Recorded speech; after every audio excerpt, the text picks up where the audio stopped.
Hey my students, how you doing? Hope you having good day. In this video, I'm gonna talk about my student DEKU. What if DEKU's sun and moon quirk? So what he gonna do in battle, the man with quirky powers, so watch till end. And subscribe for more, also like this video, it helps me to stay motivate. And don't forget to check it author of the story and show some love, name of this fanfic is The Hero of Solar and Lunar by SYFY78. Also if you have any complaints about videos, feel free to comment, I will try to improve them. Let's jump in video. Toshinori stared at the startled boy and said, "Young Midoriya, will you inherit my quirk?" Midoriya turned to face his hero of choice, started to cry, and then joyously nodded. Grinning, the pro hero watched as the small child stood up and wiped his face with the sleeve of his school uniform. He gave the gaunt man a happy glance, but then he seemed uneasy. Toshinori approached the youngster and said, "What is wrong, my boy?" Midoriya glanced up at him before lowering her gaze to his hand, which she clenched before releasing. He gave the man a look up. With a puzzled expression, Toshinori asked, "What about my other quirk?" Midoriya deadpanned at the hero, sighing and pulling out a handbook from the Japanese government and showing him a page. "You have a quirk. How come you didn't use it when you saved that Bakugo kid?" Midoriya asked. Toshinori slapped his forehead, forgetting that quirk usage is strictly prohibited without a license. He nodded and gestured for him to join him. With haste, the child returned the manual to his backpack and ran after the hero. They strolled down the pavement, observing commuters who appeared to be moving in circles until they came to a neighborhood coffee. As they sat down, Toshinori told Midoriya that he could have anything he wanted. The youngster eventually selected the pancake after ordering a parfait. As they waited for their food, Toshinori asked, "So kid, what's your quirk?" Midoriya sipped from his tea and cupped the base of his palms together. "My quirk allows me to have control over the sun and moon, hence the name of it, celestial homage from controlling sunlight and moonlight to materializing weapons that are related to those two entities." After doing research about it and ended up stumbling upon gods with the domains of the sun and moon, and after spending a lot of time, my conclusion was that the quirk was most tied to the twin archers of Greek legend and the Japanese legend of Amaterasu and Tsukiyomi. Midoriya said as he searched his bag before taking out a notebook and gave it to Toshinori. He opened it and looked through its contents, which included designs of weapons and other seemingly related items, in addition to descriptions of those four gods and goddesses. Sketches included descriptions of bows, swords, naginatas, and shields, among other weapons. Shutting the book, he looked at the cover. Toshinori asked, grinning as his parfait arrived, "So you've studied the history of the sun and moon, and you came up with this? Pretty impressive kid. Do you have experience using your quirk?" With a nod, Midoriya extended his hand, allowing light to gather inside before vanishing. Toshinori appeared pleased. With a little smirk, Midoriya asked, "I heard that Bakugo kid call you quirkless, why?" His pancake appeared shortly after. Midoriya put down his drink and looked at the hero. "I don't use my quirk outside of practicing at home or at a place where no one can bother me or notice me. I just like it that way." When Toshinori nodded and gave the youngster a piece of paper after considering his options, Midoriya snatched it up and noticed a phone number scribbled on it. He glanced up at the gaunt man as he stood up and started to leave the cafe. Toshinori waved as he left the building and vanished in the stream of people moving through the neighborhood. "Make sure you add me to your contacts, I'll text you where to meet me for your training. Don't worry, I've already paid the bill. Until next time, young man." After glancing at the paper, Midoriya reached into his pocket for his phone and added the person to his contacts. His phone buzzed on the table a few seconds after he texted the hero. He glanced at the message after picking up the phone. Midoriya paled at the early hour, but he nodded and left the cafe, carrying the memory of his idol, asking him to inherit his peculiarity, even though he had no idea what or how he could accomplish so. "Meet me at the Takoba Seaside Bay at 5 o'clock in the early morning. We will start your training then." When he got to his house, his mood had improved considerably. Midoriya came inside after grabbing the mail and inhaling the comforting scent of katsudan. Grinning, he entered the living room to see his mother smiling while preparing food. She kept cooking the food while keeping a watchful eye on her son. After washing her hands, Midoriya grinned and asked her son, "Hello son, how was your day?" The boy came over, sat down in one of the living room chairs, opened one of his notebooks, and started to write something. While he was fully concentrated on creating new tabs for the new pro heroes Kamui Woods and Mount Lady, Midoriya asked, "Things are going good mom. How are you?" And started to write down a few details about each of them. He gave it another look, nodded, closed the notebook, took out a piece of paper, and started writing even more information on it. Inko approached with curiosity after seeing the paper's title.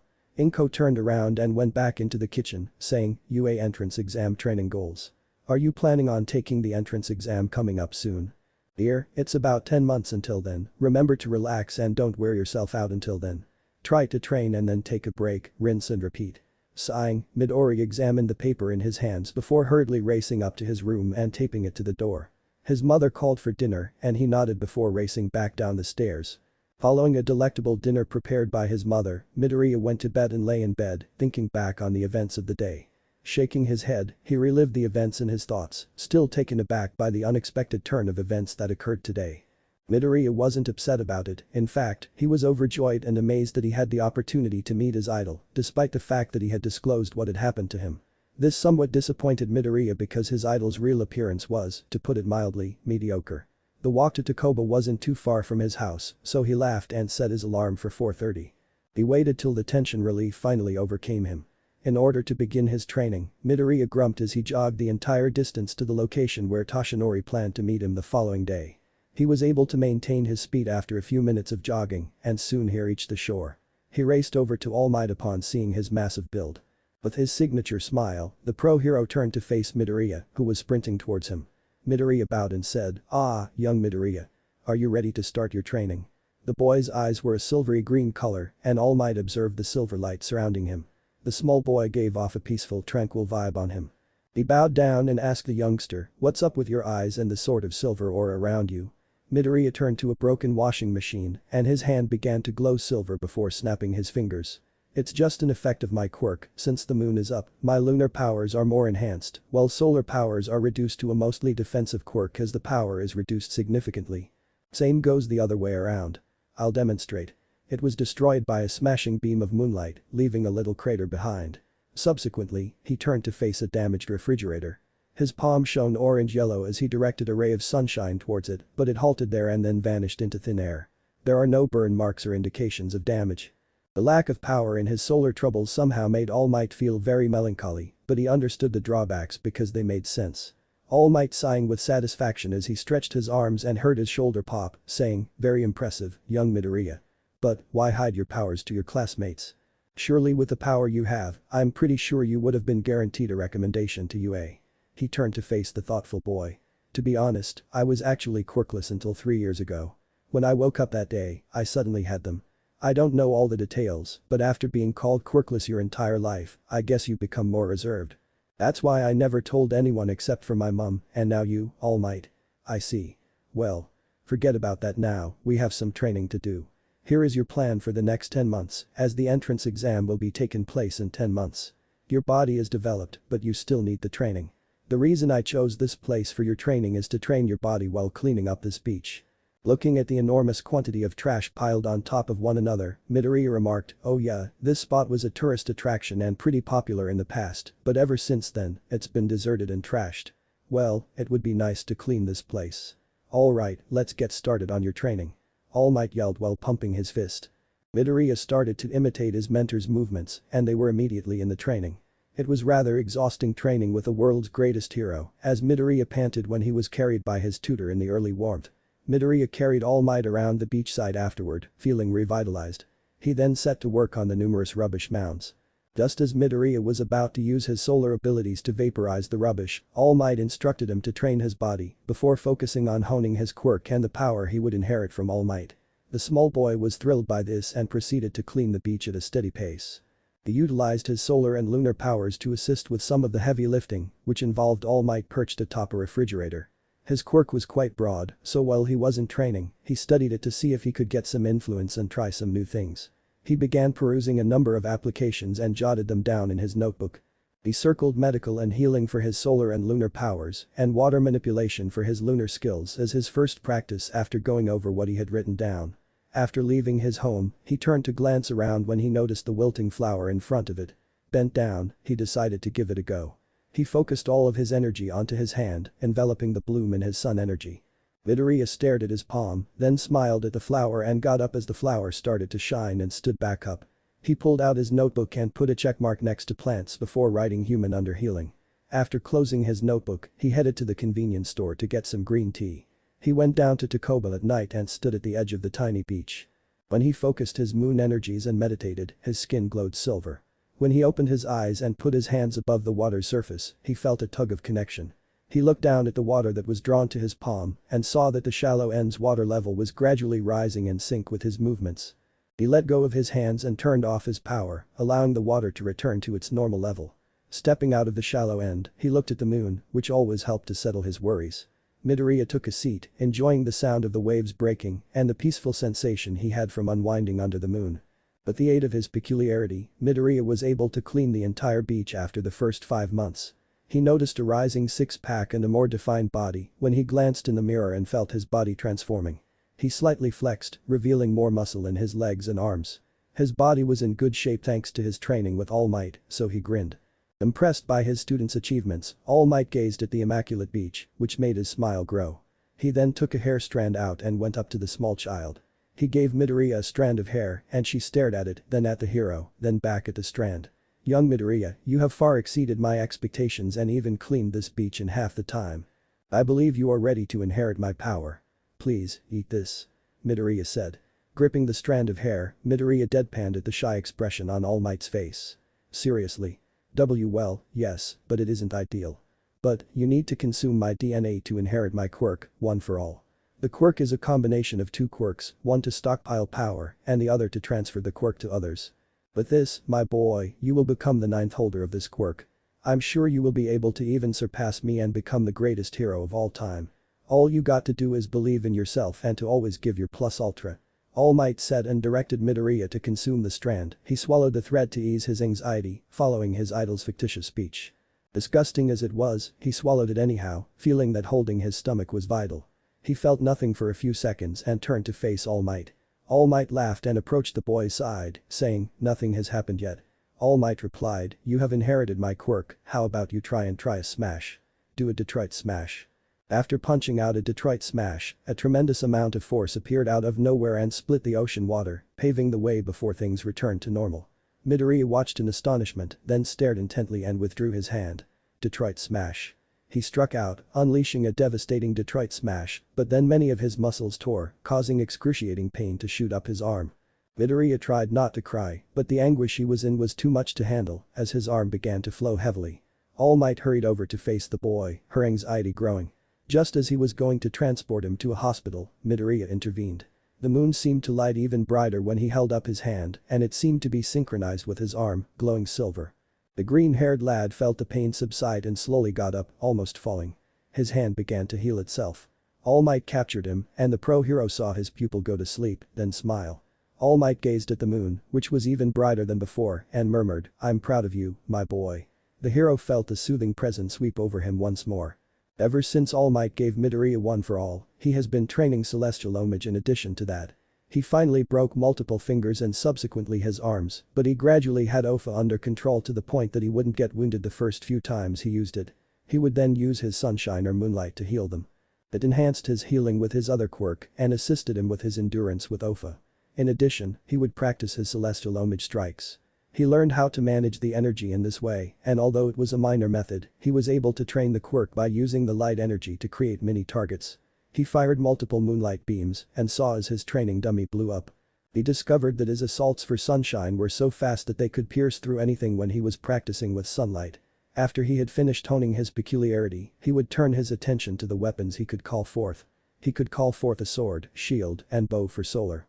He gave them the names Apotheon Bow, Dazzling Mirror and Regalian Sword as a result of his studies. A crescent-bladed Naginata, a bow, and a few daggers were given to Luna. He gave them the names Lunaric Naginata, Moonlight Daggers, and Artemisian Bow. He practiced with each of them, but the mirror piqued his interest the most as it could both reflect and absorb projectiles and hurl them back. He used it to spar with All Might after matching it with the sword. Even though the hero was moving more quickly during both of the day, he was still able to stay up with him. Midoriya's slow movements and All Might's boundless endurance proved to be too much for him. He noted in his journal that he required additional practice using a sword, Naginata, and daggers. Given that the little boy found bows to be somewhat natural, he did feel at ease using them.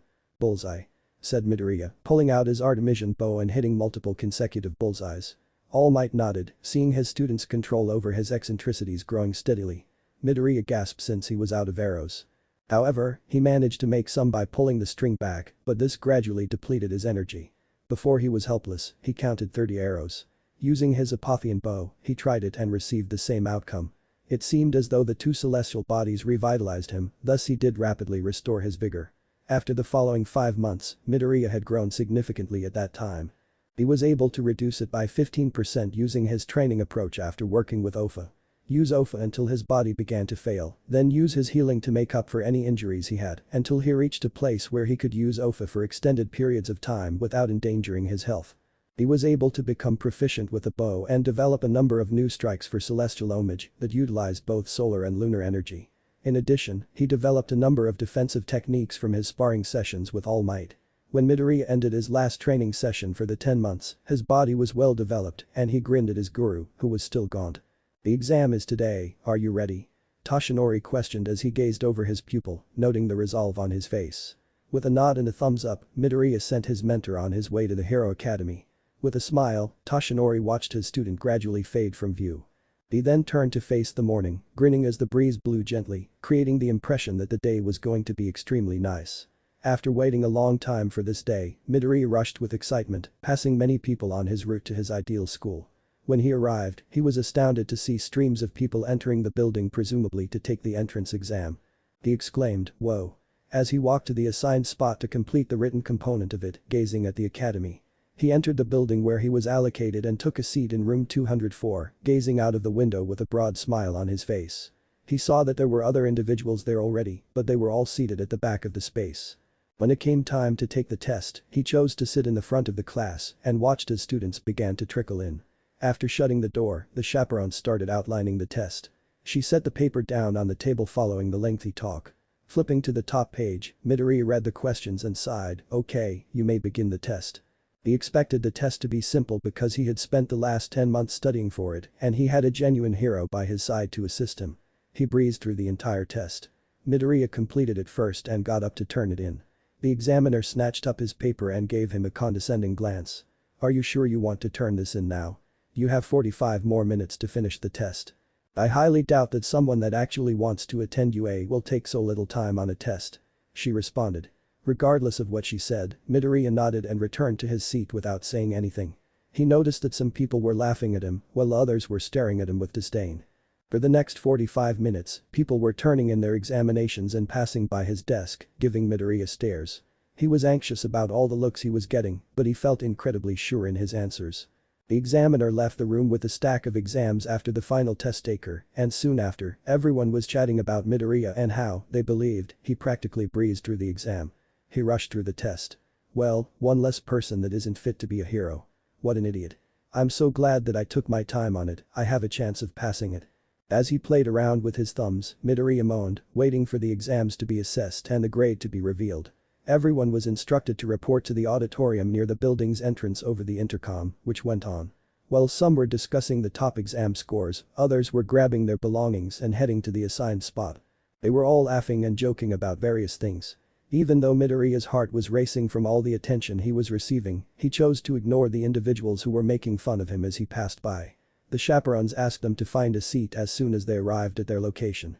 When Midoriya realized that the examiner in the room he was in was staring at him dismissively, she nudged a few of her colleagues and gestured towards him. A few others were laughing, and they all started to laugh too. With a groan, Midoriya watched as a spokesperson approached the platform. Individuals' faces varied from smirks to grimaces to panic as they heard the number of individuals who passed. The results of the written portion are as follows: out of the 600 people that took the exam, only 350 people passed the exam. Gasps were audible. Midoriya turned to see a smug-looking man in glasses staring at the spokeswoman. Out of the 350 people who passed, only a single person got a perfect score on the exam. He told a few of his acquaintances and those in his immediate vicinity that he received an A, and they all took him at his word. "I recognize this boy, he's the one who excelled in his junior high school and even possessed a strong eccentricity. He was among the select few who achieved a flawless score on the written examination." Midoriya pivoted to face the spokesman after shuffling the cards and reached for number 1. "Alright, the person with the perfect score is me. Izuku Midoriya." The boy's arrogant smile vanished as soon as he heard the name of the student who received a flawless score. Midoriya gave the man a startled glance. There were a few gasps in the hall as Midoriya stood up and said, "Izuku Midoriya, would you please come to the stage?" The boy with green hair approached the stage, aware of the attention he was receiving, particularly from the haughty boy and his examiner. "No way. He's the guy that finished the test first." It must be a joke, there's no way. Maybe he cheated or bribed his way. Reaching the stage, Midoriya shook the man's hand. With a smile, the man gave Midoriya a medal and a piece of paper certifying that he had passed the exam with a perfect score. He gave the boy a shoulder pat. Midoriya grinned and shook the man's hand before leaving the auditorium, still feeling the hate of everyone inside. I heard you finished the exam in less than 10 minutes, and yet, you got the perfect score on it. I'm impressed with your studious behavior, young man. I can already tell you'll go far in life at UA and be a fine hero. Congratulations, Izuku Midoriya, you passed the exam. He let out a breath, glanced at the sheet that showed his score, and smiled before the next exam started. The sun shone down on him, soothing his fears and filling him with joy as he sprinted around the grounds, seeing the remaining sites of the University of Alabama. And the enormous central structure housing all of the classes. As he strolled around the campus and observed everyone entering and leaving the building, ranging from students to parents, he stood in front of it grinning. Turning back, Midoriya said, excuse me, do you know where the main office is at? As his breath left him. He saw a girl who seemed about a year older than he did, with a mature voluptuous physique, black hair pulled back into a spiky ponytail, and fringe covering her right side. Her eyes were onyx. It goes without saying that he thought she was so gorgeous that it nearly burned his brain, but then he remembered her question and clumsily rubbed the back of his neck. He stammered as he responded, sorry, but I don't know either. I'm here to take the entrance exam. He had never spoken to a girl before, save for his mother, but that didn't matter. The girl gave him a dejected expression, but then grinned. That's okay, I understand. You mentioned taking the entrance exam, correct? So, you'll be attending UA, and I'm guessing the hero course, correct? Midoriya nodded, trying not to blush at her beauty and lovely voice. Midoriya said, well, what about YU? She shook her head, grinning. In actuality, I was recommended to UA. But sometimes I feel like I don't deserve it, unlike others in my school, she said with a sorrowful smile while glancing at the ground. Observing a shift in her demeanor, Midoriya approached her without delay. Trying to cheer the girl up, he remarked, I'm sure you earned that recommendation, I mean, you must have a pretty strong quirk. She gave him another grin and dabbed at a few tears that had trickled down her cheeks. After calming her down, he sighed and a light bulb appeared over his head. Walking and talking, Midoriya and the girl ended up sitting down at one of the benches. Oh yeah, speaking of which, what is your quirk? Midoriya asked the girl. My quirk is called creation, which allows me to use my fat cells to create any non-living object through exposed skin, but I need to know the components and makeup of the object I want to create. Naturally, I need to eat a lot of fatty foods in order to have more fat cells, and the bigger the object, the more skin I need to expose, which, creates a lot of unwanted attention. She said with a little blush. Although Midoriya blushed too, she knew what she was talking about because she had a very attractive body. He was taken aback that a girl of his age could have a physique comparable to that of an adult woman, but he appreciated her maturity. With a smile, she extended her hand. Gingerly taking her hand, Midoriya blushed even more and said, I forgot to introduce myself, my name is Momoyaoi Ruzo. He then quickly removed her hand and apologized. She dismissed him with a smile. He laughed and massaged the back of his neck, saying, my name is Izuku Midoriya. She leaned closer to him and added, well, it's nice to meet you Midoriya. May I ask, what's your quirk? Midoriya blushed as he scented her perfume and began to go insane. His expression changed to one of interest as he peered up at her. He took a swallow and extended his palm, causing her to gaze at him curiously as his hand started to glow an orange-yellow color. After giving him a sidelong glance and reluctantly putting her hand on his, she said, my quirk allows me to have the powers of the sun and moon. Here, give me your hand. She was expecting the worst, but instead felt a warm, soothing feeling. Glancing down, she saw a tiny ball of fire circling her hand. Aoirozu gave Midoriya a startled look as he controlled the fireball and threw it into the air, where it vanished. She asked, looking at him bewildered, how? The downside is that my lunar power will be limited to defense only during the day, and vice versa. I can even create objects from sunlight and/or moonlight. It comes in the territory of the power of the sun, which is essentially a big ball of gas and fire. My quirk allows me to use solar and lunar powers in any way I see fit. He closed his eyes and focused on his hand before condensing the power and giving it a form. When he opened his eyes, Yaoirozu was shocked to see the straightforward gold necklace with a crimson gem in the middle in his palm. Midoriya offered it to her and said, here, take it. But she was about to refuse it. A few seconds later, she nodded, put it around her neck, and gasped at how elegant and simple it was. He looked away, blushing in embarrassment as she smiled at him. When the intercom went on, those taking the admission exam were told to start walking towards the campus main auditorium in order to start the second section of the test. With a nod, Midoriya got up and extended his rigid arms. Midoriya responded, "Well, I guess this is my cue to go, Yaoi Rozu. It was nice meeting you." He then extended his hand to assist her in standing up. Grinning, she grabbed it and used his assistance to pull herself up. When she asked for his phone, he nodded, gave it to her, and then waited while she played with it for a short while before returning it to him.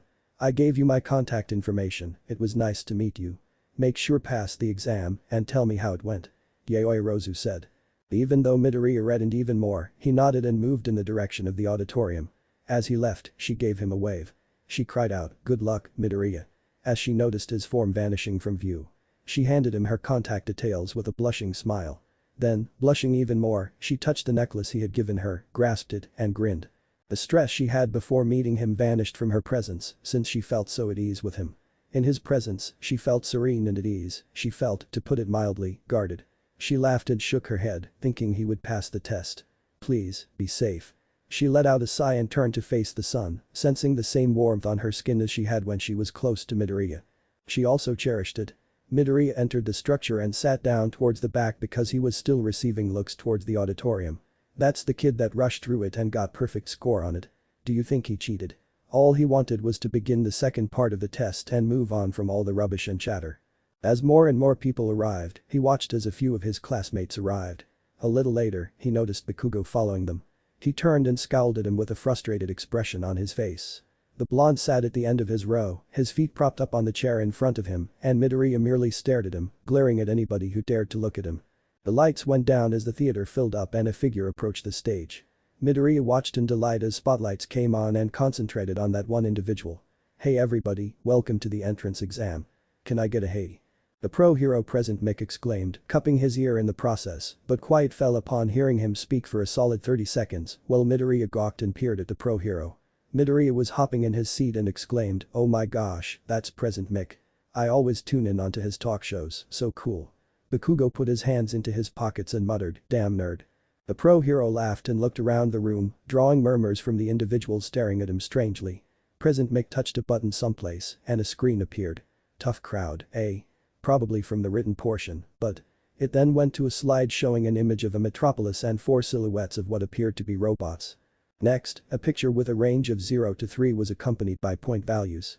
Midoriya waited for Present Mick to finish before he stopped being a nerd and started acting more seriously. When he went on to outline the regulations, including the 30-minute time limit and the dreaded 0-pointer, people started to get excited. This next part of the exam is a practical exam. Then he ordered everyone to report to their assigned battle zone. With a breath of relief, Midoriya saw that Bakugo was not with his group, but he was with the guy in the glasses who literally questioned everything during the explanation. As he waited for the exam to start, he relaxed and sent a little ofa through his legs. He also noticed that the sun was shining down on him, seemingly grinning at him. When he saw the closed door to his area open, his eyes turned from green to orange-yellow, and he swiftly sped past the other members of the group. "Apotheon!" exclaimed Midoriya, feeling the sun's familiar grasp. He swiftly annihilated 5 robots with the sunlight arrows as the sun penetrated through the buildings. He left his group of dazed robots and continued using his crescent wall to stop the robots' lasers. He also eliminated more robots by piercing through each one with precise shots. The others in the group stared in horror as he left a jumble of robot remnants, but he didn't turn around. "What the?" Present Mick roared over the intercom, shaking people out of their trance and making them slowly follow the mess of robots left by Midoriya. "Why are you guys still in your area? Villains don't wait on heroes." Robots were being destroyed left and right, and there were several explosions audible. A number of the UA employees were observing the test and beginning to identify students who showed promise. At the moment, they had 2 screens devoted to that, following Bakugo and Midoriya's advancement as they ventured more into the model city. The pro hero Snipe observed Bakugo making a few 3-pointers with ease and remarked that Bakugo has some serious combat experience. Several other heroes in the room nodded in agreement. The kid, Midoriya, rushed the written portion of the exam and even started the practical without having the need of an announcement. "Kid has some quality hero instincts." "Ectoplasm," the pro hero commented. Ashinori grinned as his student demonstrated his abilities as he watched Midoriya use the ofa in his legs to aid him move more quickly across the city. As he witnessed him rescue a downed student and bring her to safety, his smile widened and numerous judges grinned as they started to notice Midoriya. "That's it, my boy. Show them what a hero is." After swerving out of the way of a laser beam, Midoriya fired a burst of light through the armor. To save himself from expending too much energy, he dematerialized a Pothian while dodging another attack, punching other robots, and quickly turning to block a back blow from Roundhouse 1. As he ran on, he heard more explosions and stopped to help those who needed assistance. Midoriya said as he once again ran off, this time summoning Dazzling Mirror and Regalian Sword as he continued to run deeper into the city, slashing several robots in the process. So far, I have 57 points. I'm keeping a solid pace, just need to watch how much I use my energy. OFA is fine as I'm just using it to increase my leg strength and the occasional smash. Alright, time to keep on going. When he reached a major crossroads, he sensed impending danger and moved fast to deploy a crescent barrier, which stopped the robots' oncoming fire before they could encircle him and begin blasting everything in their arsenal at him. He felt the shield start to shatter and moaned. The robots fired at the mirror when he launched it into the air, but the mirror absorbed all of their bullets. Damn. Dazzling shield. He exclaimed. He took a breath and let it out before raising his arm. As the mirror took in more and more light, his palms started to glow so brightly that it nearly blinded him. He unleashed the energy he was gathering and launched into the mirror, saying, "Repercussive storm." The mirror was turned so that the glass was facing the beam. When the beam hit the glass, it reflected off of it and split into several beams. However, as it hummed and shot out of the mirror, it retained all the energy from the robot strikes. As it crashed into him and the robots encircling him, Midoriya swiftly created a moonlight barrier. The pressure he used was so great that it fractured the concrete beneath him as he struggled to maintain it, but the power of the beam was starting to breach it. He gave a grunt, feeling his eyes wet and burn a little from perspiration getting into them. Eventually, the beam came to an end and vanished, leaving a crater surrounding Midoriya. He instantly fell to his knees, panting profusely as he took in the damage the mirror had caused. Upon regaining consciousness, he observed as the mirror gradually vanished and transformed into a sphere of light that entered his body. The child was still somewhat exhausted after the incident, but he did feel a little better as some of his energy had returned. Note to self, don't use it unless I really need to. Plus, don't be in its range as using a barrier seriously drained my power and it almost took me out of the fight. Need more control and training, but really surprised that the mirror can be that powerful. Midoriya got off his little platform and carried on with his adventure, crushing robots along the way to raise his already impressive score. His strength and skill were evident to several of the judges as he expertly cut through any robot that stood in his way. Looking saw Midoriya cutting his way across the city with his point counter slowly rising, Snipe remarked, "Kid's really powerful." As she licked her lips, looked at Midoriya, and began rubbing her thighs together, the sensual 18+ hero Midnight remarked, "He looked really stunning when he was on his knees, mmm." Crossing his arms, Samantha stated, "Illicit relations with a student is prohibited, Midnight. Don't try anything funny." As they watched the ongoing exam, she grumbled and shrugged. Midnight asked, "What do you think, Principal Nezu?" As she turned to face the large chair in the middle of the space, which was presently occupied by a tiny creature that resembled a dog, bear, or mink and was enjoying a cup of tea. The animal turned to face the hero and said, "Well, everyone is working hard, so I say they are doing their best in this exam, but our loader, can you please end them?" With a nod, he opened a case that had a large red button. He hit the button, and as a result of some of the examinees being destroyed, the exam grounds began to tremble and buildings began to crumble. When Midoriya sensed the earth trembling, he stopped and shot a light beam to his right, piercing 3 robots that were trying to approach him covertly. In his search for the cause of the tremors, he glanced about and noticed several buildings collapsing. He eventually met a large number of individuals who were in his assigned area. While he continued to search for the cause of the vibrations, he observed them tidy up the robots nearby. "What's causing the trem?" Midoriya cried out as he dodged a sudden appearance of many lasers, some of which even pricked him. He clutched his cheek wound and gritted his teeth as he came to his feet. When he glanced where the lasers were pointed, he noticed enormous robots that were essentially destroying the exam site. Midoriya ignored him, concentrating on the task at hand, even though he heard people shouting and seen people fleeing from the robot, including the man in the glasses from before. Upon spotting Midoriya, the robot launched many rockets towards him. He fired off a flurry of tiny interceptor beams, which rapidly destroyed the missiles, but they also set off a massive explosion that deposited debris from the surrounding buildings on top of the dust cloud. Midoriya attempted, but was unable, to glance around, covering his lips with his shirt and covering his eyes with his palm. He heard a shot, drew up a barrier, and watched as it smashed into the shield, shattering it as it hit. As he removed the barrier and noticed the dust gathering, the youngster with green hair swore. The sight of a girl struggling to escape while being trapped down by rubble startled Midoriya, especially since the enormous robot was approaching the downed girl at a leisurely pace. Fearful of the enormous robot, the others were far behind him and did nothing to attempt and free the female who was pinned down. After giving the robot and the girl a quick glance, Midoriya shook his head and charged directly at them, avoiding multiple laser beams that were aimed at him. His eyes started to glow as he felt the sun's rays giving him strength, so he used all the force and OFA in his body to jump up and launch himself into the air. The other people on the ground were in disbelief when they saw Midoriya squarely confronting the robot. His legs were madly wriggling in the air and Midoriya growled, "Gah." But at that moment he didn't care because he was at head height. Midoriya moaned at the extent of his agony as the robot's mouth opened and released a powerful laser that shot the boy at point-blank range but failed to kill him. "I would have been done for sure if I hadn't put up that barrier at the last minute," Midoriya said as he inched closer to the robot and noticed that the laser had no effect on his path. He made a fist and pulled it back, gritting his teeth as he felt the strength of OFA wrap his arm. Adrenaline fired him up and he went into overdrive without even considering what he was doing. He clenched his buttocks and gave the punch everything he had, his eyes flashing a brilliant yellow. Smash. Midoriya unleashed his strike, unleashing a powerful force that blasted the robot back and caused a massive crater to emerge seconds later. The robot started to slide backward and there were multiple explosions visible before it crashed into the street. The boy realized his predicament and groaned, realizing that his adrenaline had run out.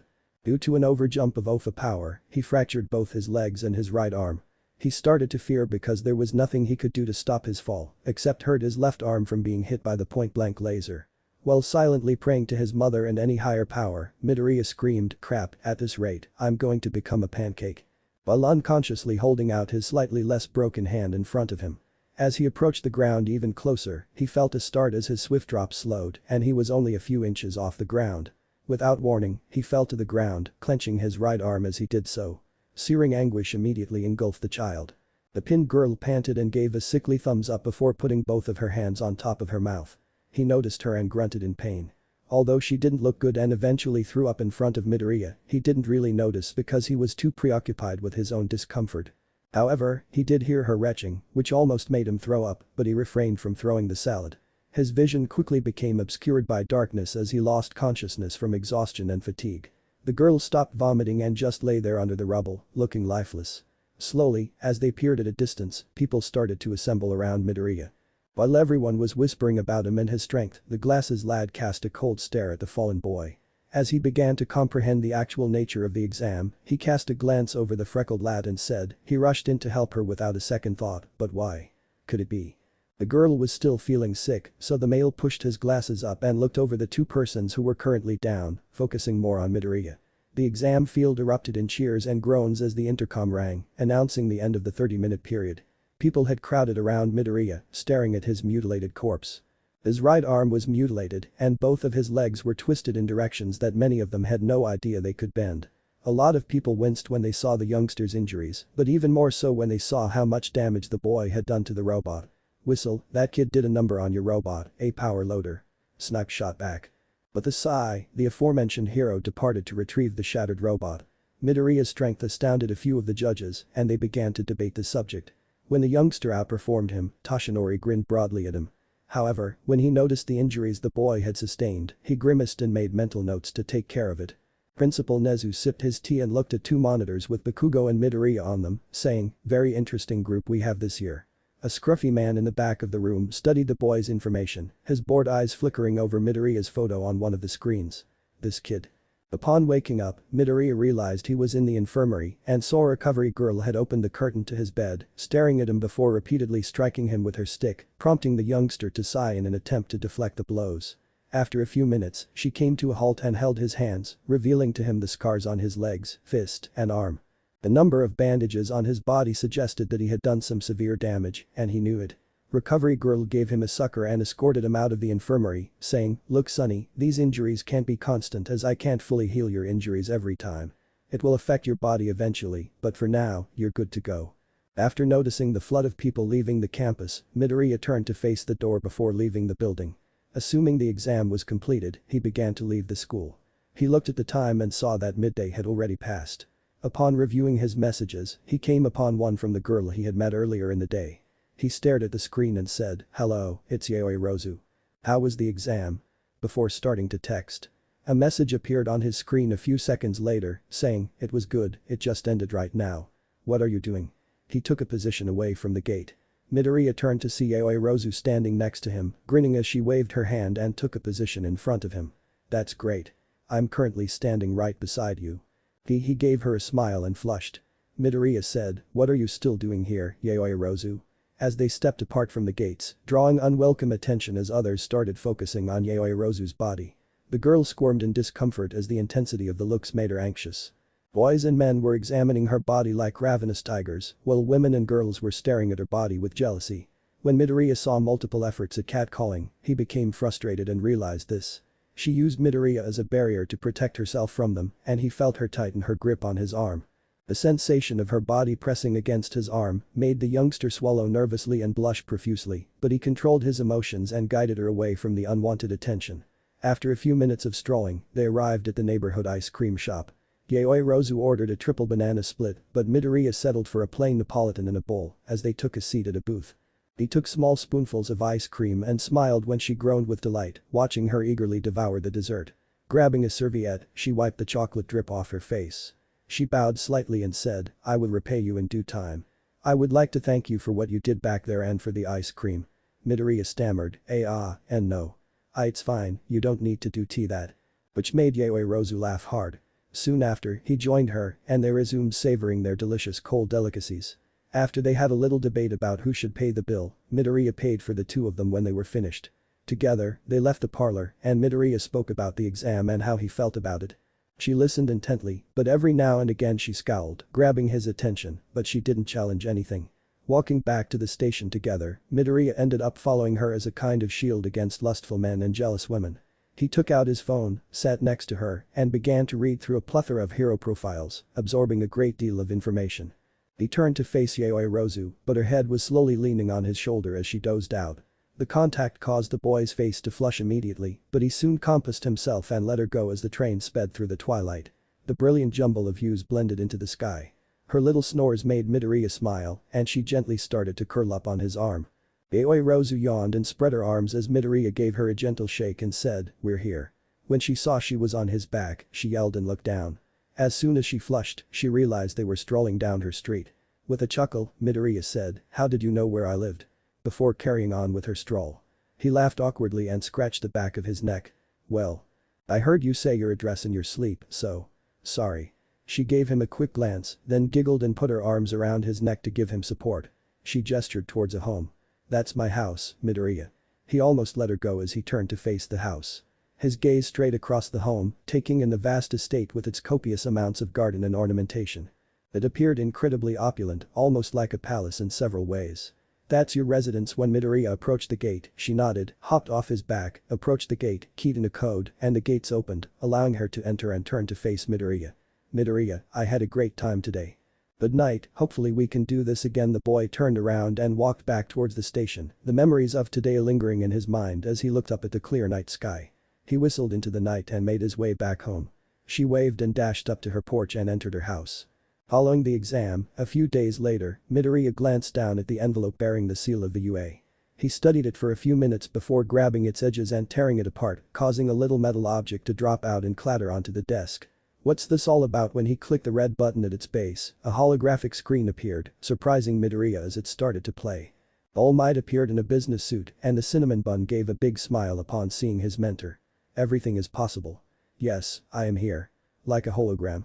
Happy birthday, young Midoriya. I hope you had an amazing day. Midoriya gazed at the television, bewildered, yet he could sense the emotion on it. But wait, this is from the United Arab Emirates, why? Tell me not to do that. The boy was about to say anything when the number one hero reappeared on screen and almost gave Midoriya a heart attack. Right now. Yes, I think you figured it out by now. I'll be teaching at UA from now on. I shall now play a part in your journey to become the greatest hero.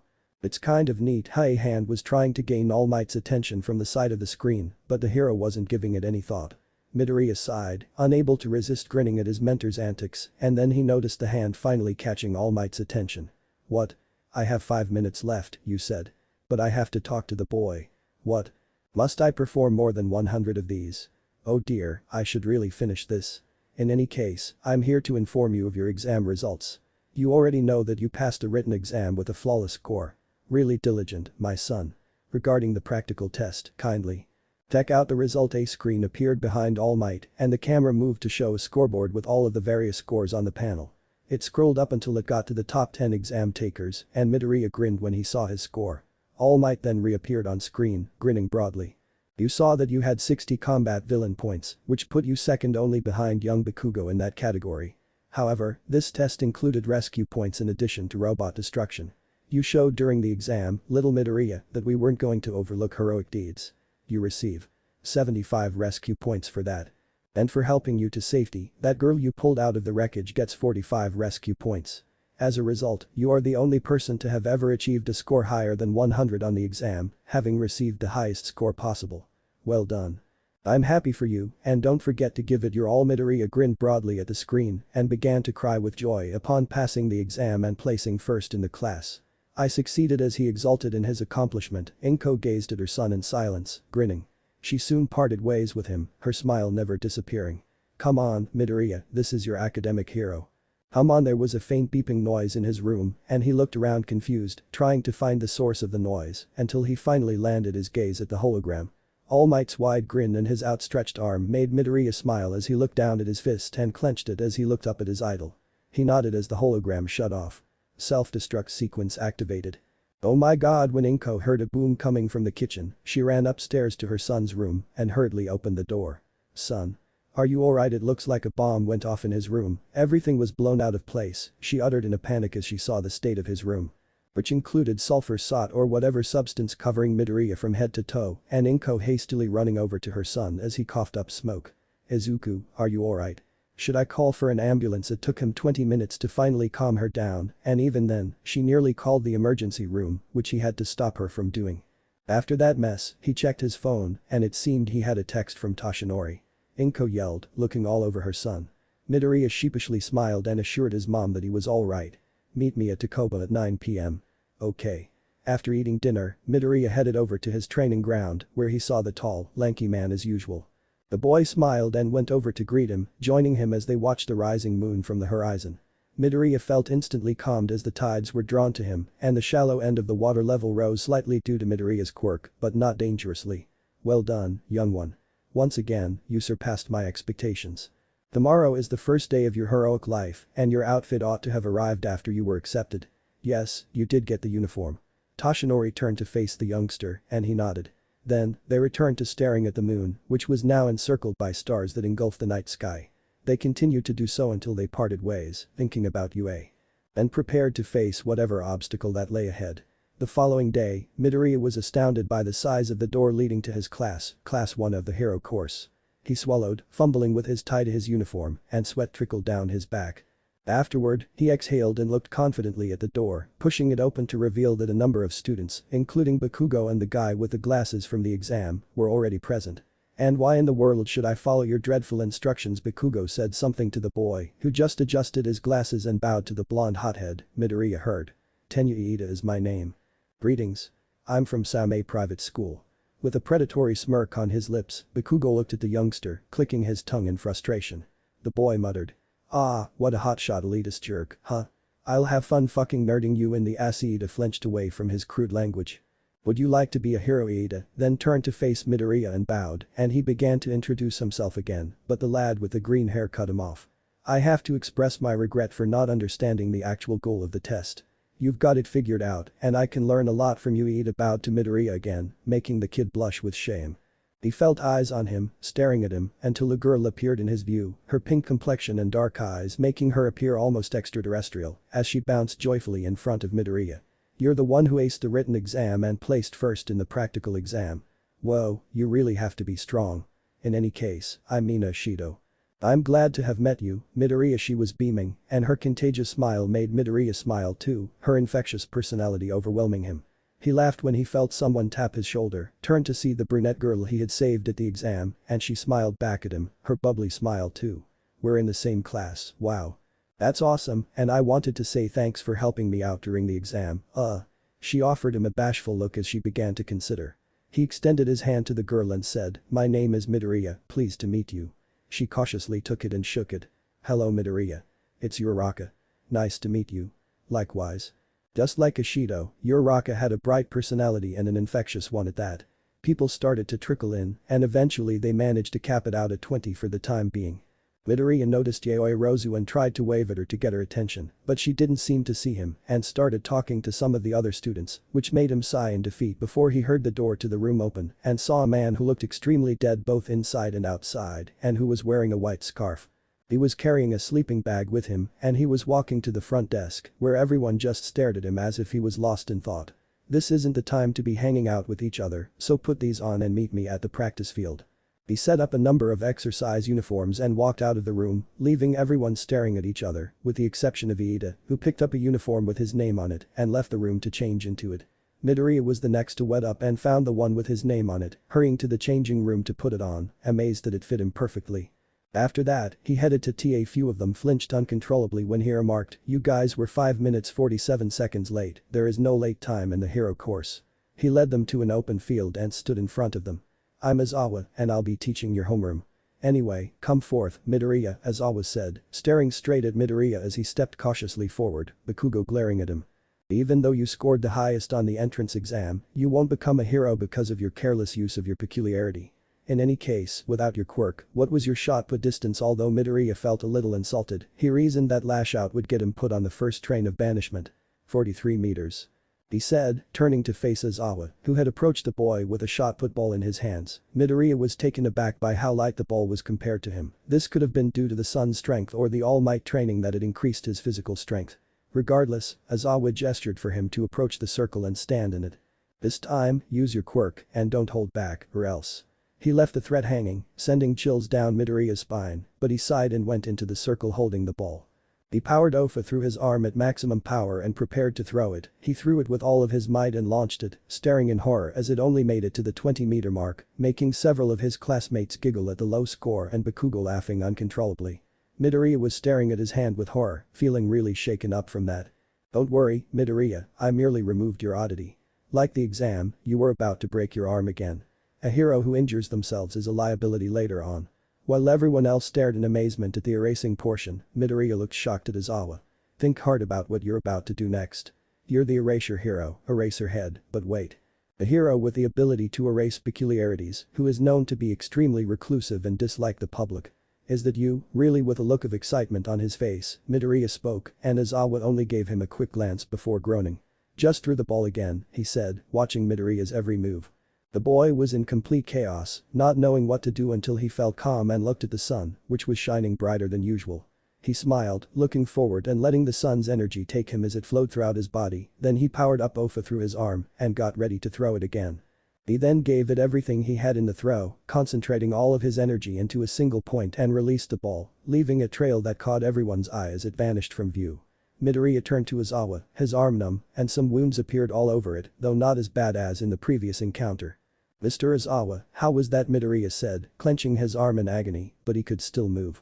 "This kid." Aizawa smiled broadly at the lad with green hair before turning to face the other students.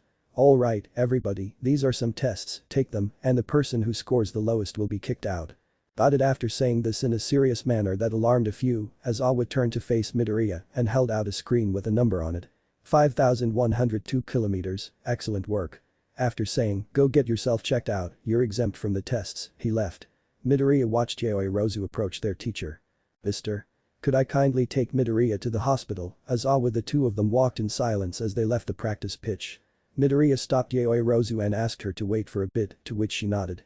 He then concentrated on his arm and a beam of sunlight hit his arm, restoring it to its original state.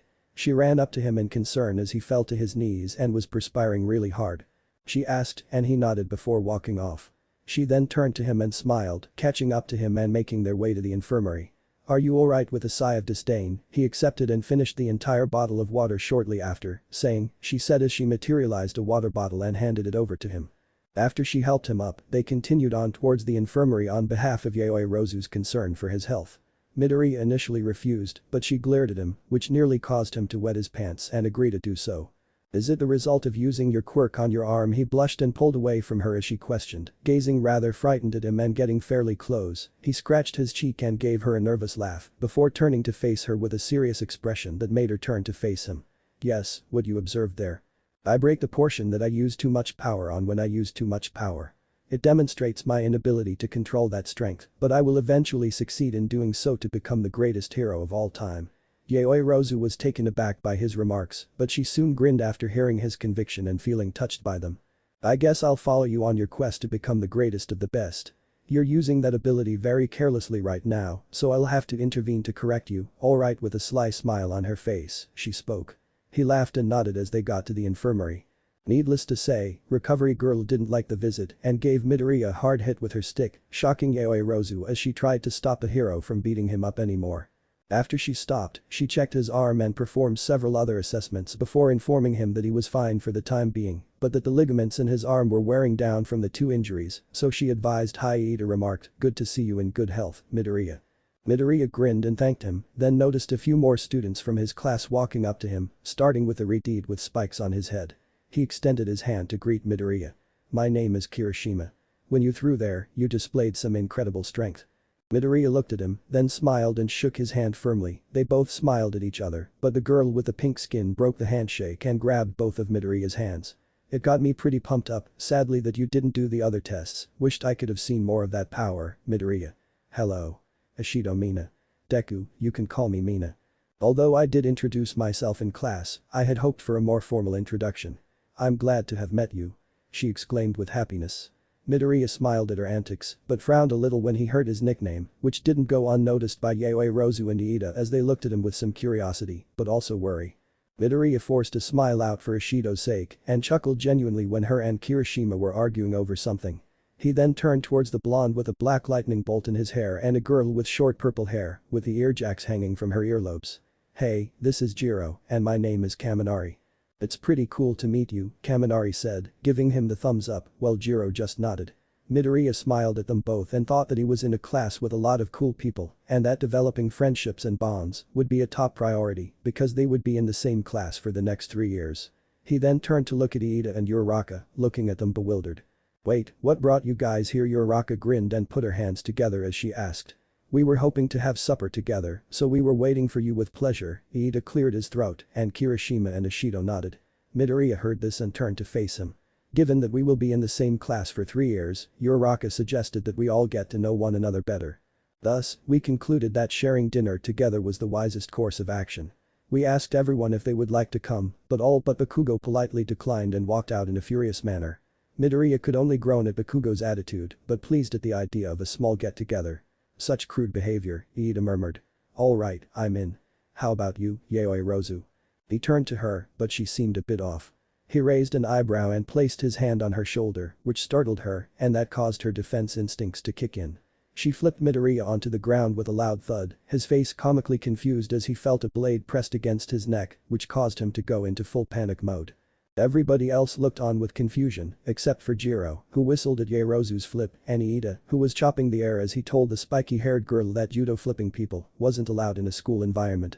Yaoyorozu finally came back to reality and saw that she currently had Midoriya pinned to the ground with a blade to his neck.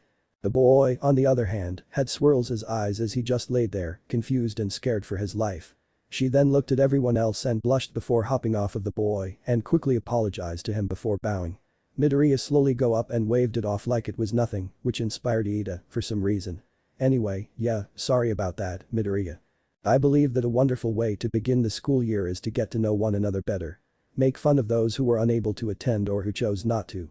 Hopefully they will next time," she said. The group grinned as they left the campus grounds and began to look for a place to eat dinner while getting to know one another.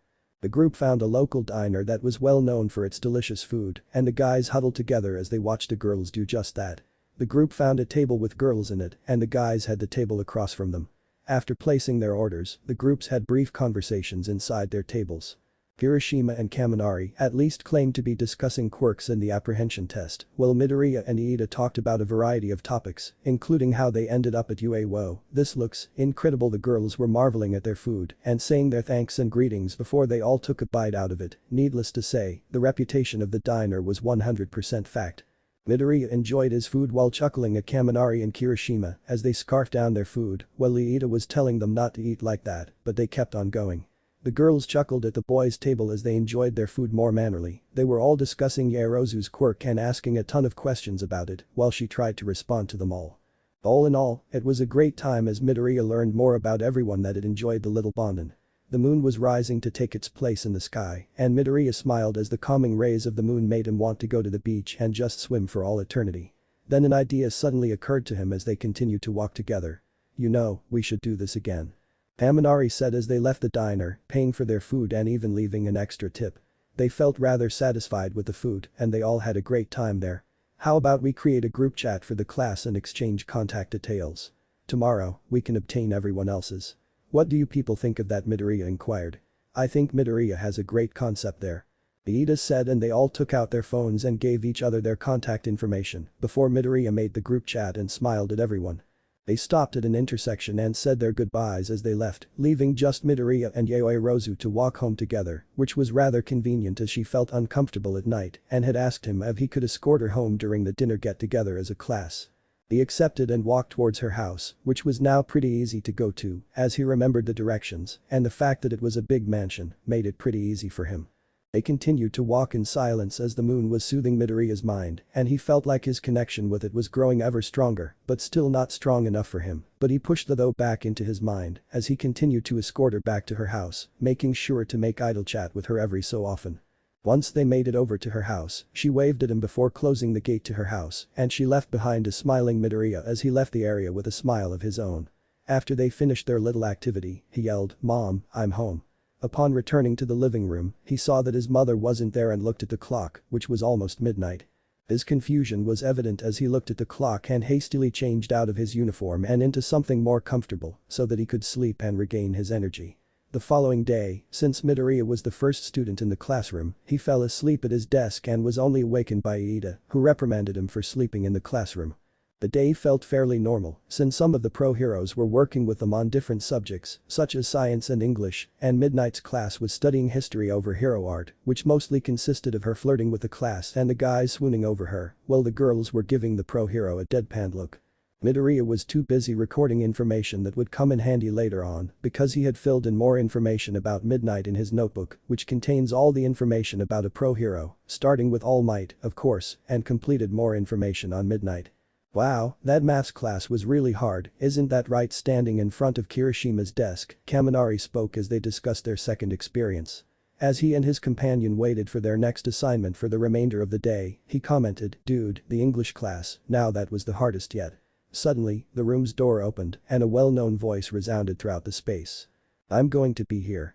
Passing through the door like a monograph, everyone's attention was drawn to All Might as he revealed who he was and what costume he was wearing.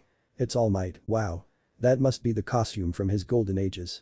All Might is actually one of our teachers, pretty awesome." Everyone was chatting excitedly about the first class with the best woman of them all, and he cleared his throat and smiled broadly, seeing the joy on everyone's faces. "Yes, I'm here to teach you about what it means to be a hero, and I'll be teaching foundational hero studies. I want to start the day with a little something special before that." After leaving the class in disbelief, the hero said, "Will everyone put on their hero costume and meet me at the simulation area at Ground B, I will see you there." A few seconds later, everyone had managed to grab their hero costumes and head to the changing room, where Midoriya, having given the matter a lot of thought, put on his costume, sighed, looked in the mirror, splashed some water on his face, dried himself off and nodded firmly before heading towards the designated area, prepared for. Everyone else had already arrived at the training area dressed as heroes, so Midoriya was the last person to enter. Fixing his golden fingerless gloves, he exhaled and stepped out into the sunlight, his hero costume shimmering to life and his eyes turning gold. Suddenly, a little macho golden tiara with several suns and tiny red diamonds appeared on his head. He wore a gold long-sleeve vest that traveled down the back and stopped at his middle, giving the impression that it was a cloak with a white tank top underneath. He also donned a golden white scarf with golden linings on the sides of it. The golden cargo pant and a pair of white and gold trainers were fastened to a white rope by a celestial sun that moved and shone brightly in the center of the shirt. His hair was golden as he stretched his arms out, sighing contentedly as he noticed the looks his classmates were giving him. Midoriya asked, appearing perplexed. "What?" Suddenly, a large crowd surrounded him and began to introduce themselves. After a few minutes of introductions, Midoriya was able to learn everyone's names and establish a facial connection because he would be living with them for 3 years. With a broad smile on his face, he joined everyone as All Might emerged from the building and gestured for them to follow him to the space between the building and the monitor room. "Hi. I've been waiting for you. Anyhow, we're going to be doing a little simulation instead of doing some old boring school work." Two teams of 2 will face each other inside this little training building as a simulation between heroes and villains. Teams will be sorted randomly, so please turn your attention to the monitor. A screen with all of the teams' names and 2 slots for each team appeared. It went on for a while till the slot started to slow down as it was coming to an end.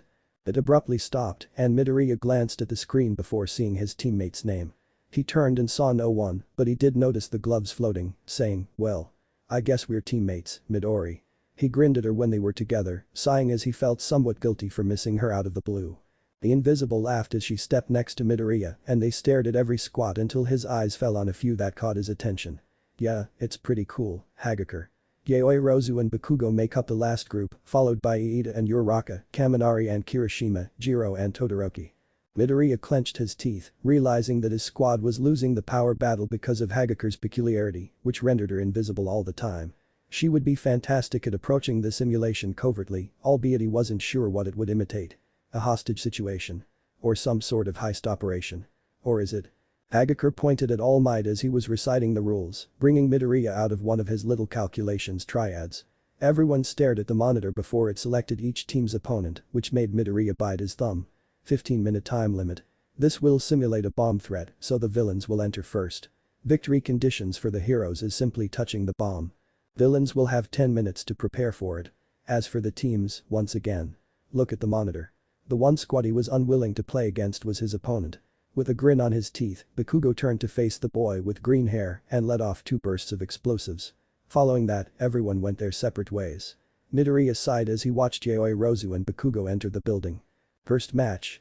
Heroes Hagakure and Midoriya vs villains Yaoi, Rozu and Bakugo. Villains, you may proceed inside the building. Heroes, wait here, everyone else, please follow me into the monitor room. Shortly afterward, Hagakure trailed behind him as he pulled out his notebook and started formulating their plan. He was taking notes on a lot of topics that could affect the match, and she was going over them. Hagakure asked, glancing at Midoriya, "What's wrong, Midori? Shouldn't it just be touch the thing and win? It sounds like we have the advantage as we just touch it, right?" He counted 10 stories while glancing at the structure and shaking his head. Then he looked back at her. "In that sense, yes. Our victory conditions is a lot easier than the villains, however, in reality we are at a disadvantage in this match. Do you know why, Hagakure?" he asked his companion. It appeared as though she hit the side of her head lightly while shaking her head. All he did was grin, and his entire attitude transformed. "The major disadvantage is that we don't know where the bomb is at, but the villains do. So we'll be wasting our time if we check all the floors. Plus, the time given to the villains lets them set up, which is bad since this is territory we don't know. Traps, things like that could happen. The other disadvantage is that our opponents have an advantage over us in combat, no offense, Hagakure." He turned to her.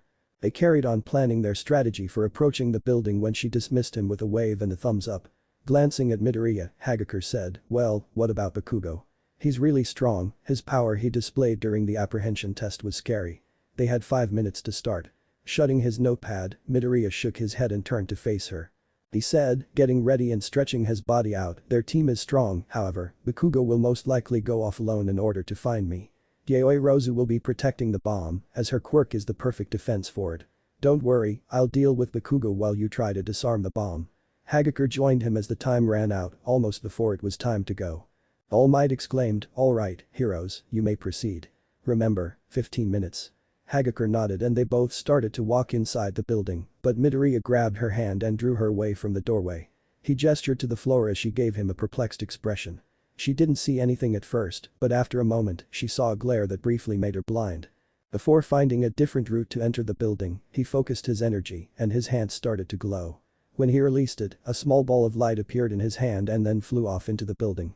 "Be careful, that was wire. Some sort of trap for us," he said. Before opening them, he closed his eyes, giving them a coarser, more pointed appearance than usual. She watched him anxiously for a while as he remained still, but suddenly she saw the orb return and Midoriya took it back into his body. He inhaled and exhaled, then turned to face her. "The bomb is at the 8th floor of the building, we'll go up to the top floor and we'll work our way from there, is that okay with you?" he asked her and she responded with a nod. He knelt and waited and she was perplexed until at last she understood, blushing as she hopped onto his back.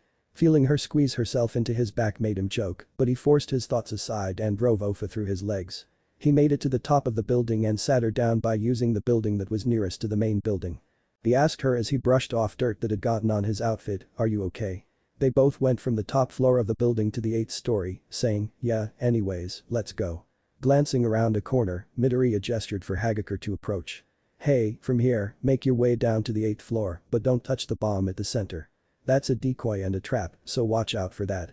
The real one is behind a tarp at the back of the corner, which it looks like there is nothing there. Remember, don't set off any traps, we don't know the extent of Yaoi Rozu's quirk." "Okay, I'm going to distract Bakugo on the 5th floor, make sure he doesn't pincer you. Be safe, Hagakure, and here." He threw something at her and she caught it. He handed her a medallion with a picture of a sun on it, which she looked at. Without inquiry, she nodded and moved in the direction of the bomb. Midoriya moaned as he leaped out the window, using the force of his legs to cushion his fall and land on the ground. He then leaped again, this time to the 4th story, where he saw Bakugo turned away from him. Midoriya used his speed to his advantage and smashed straight into the blonde, sending him flying into the wall across the hallway and causing the building's foundation to tremble. Midoriya grunted as dust from the ceiling fell, injuring his left foot in the act he had executed.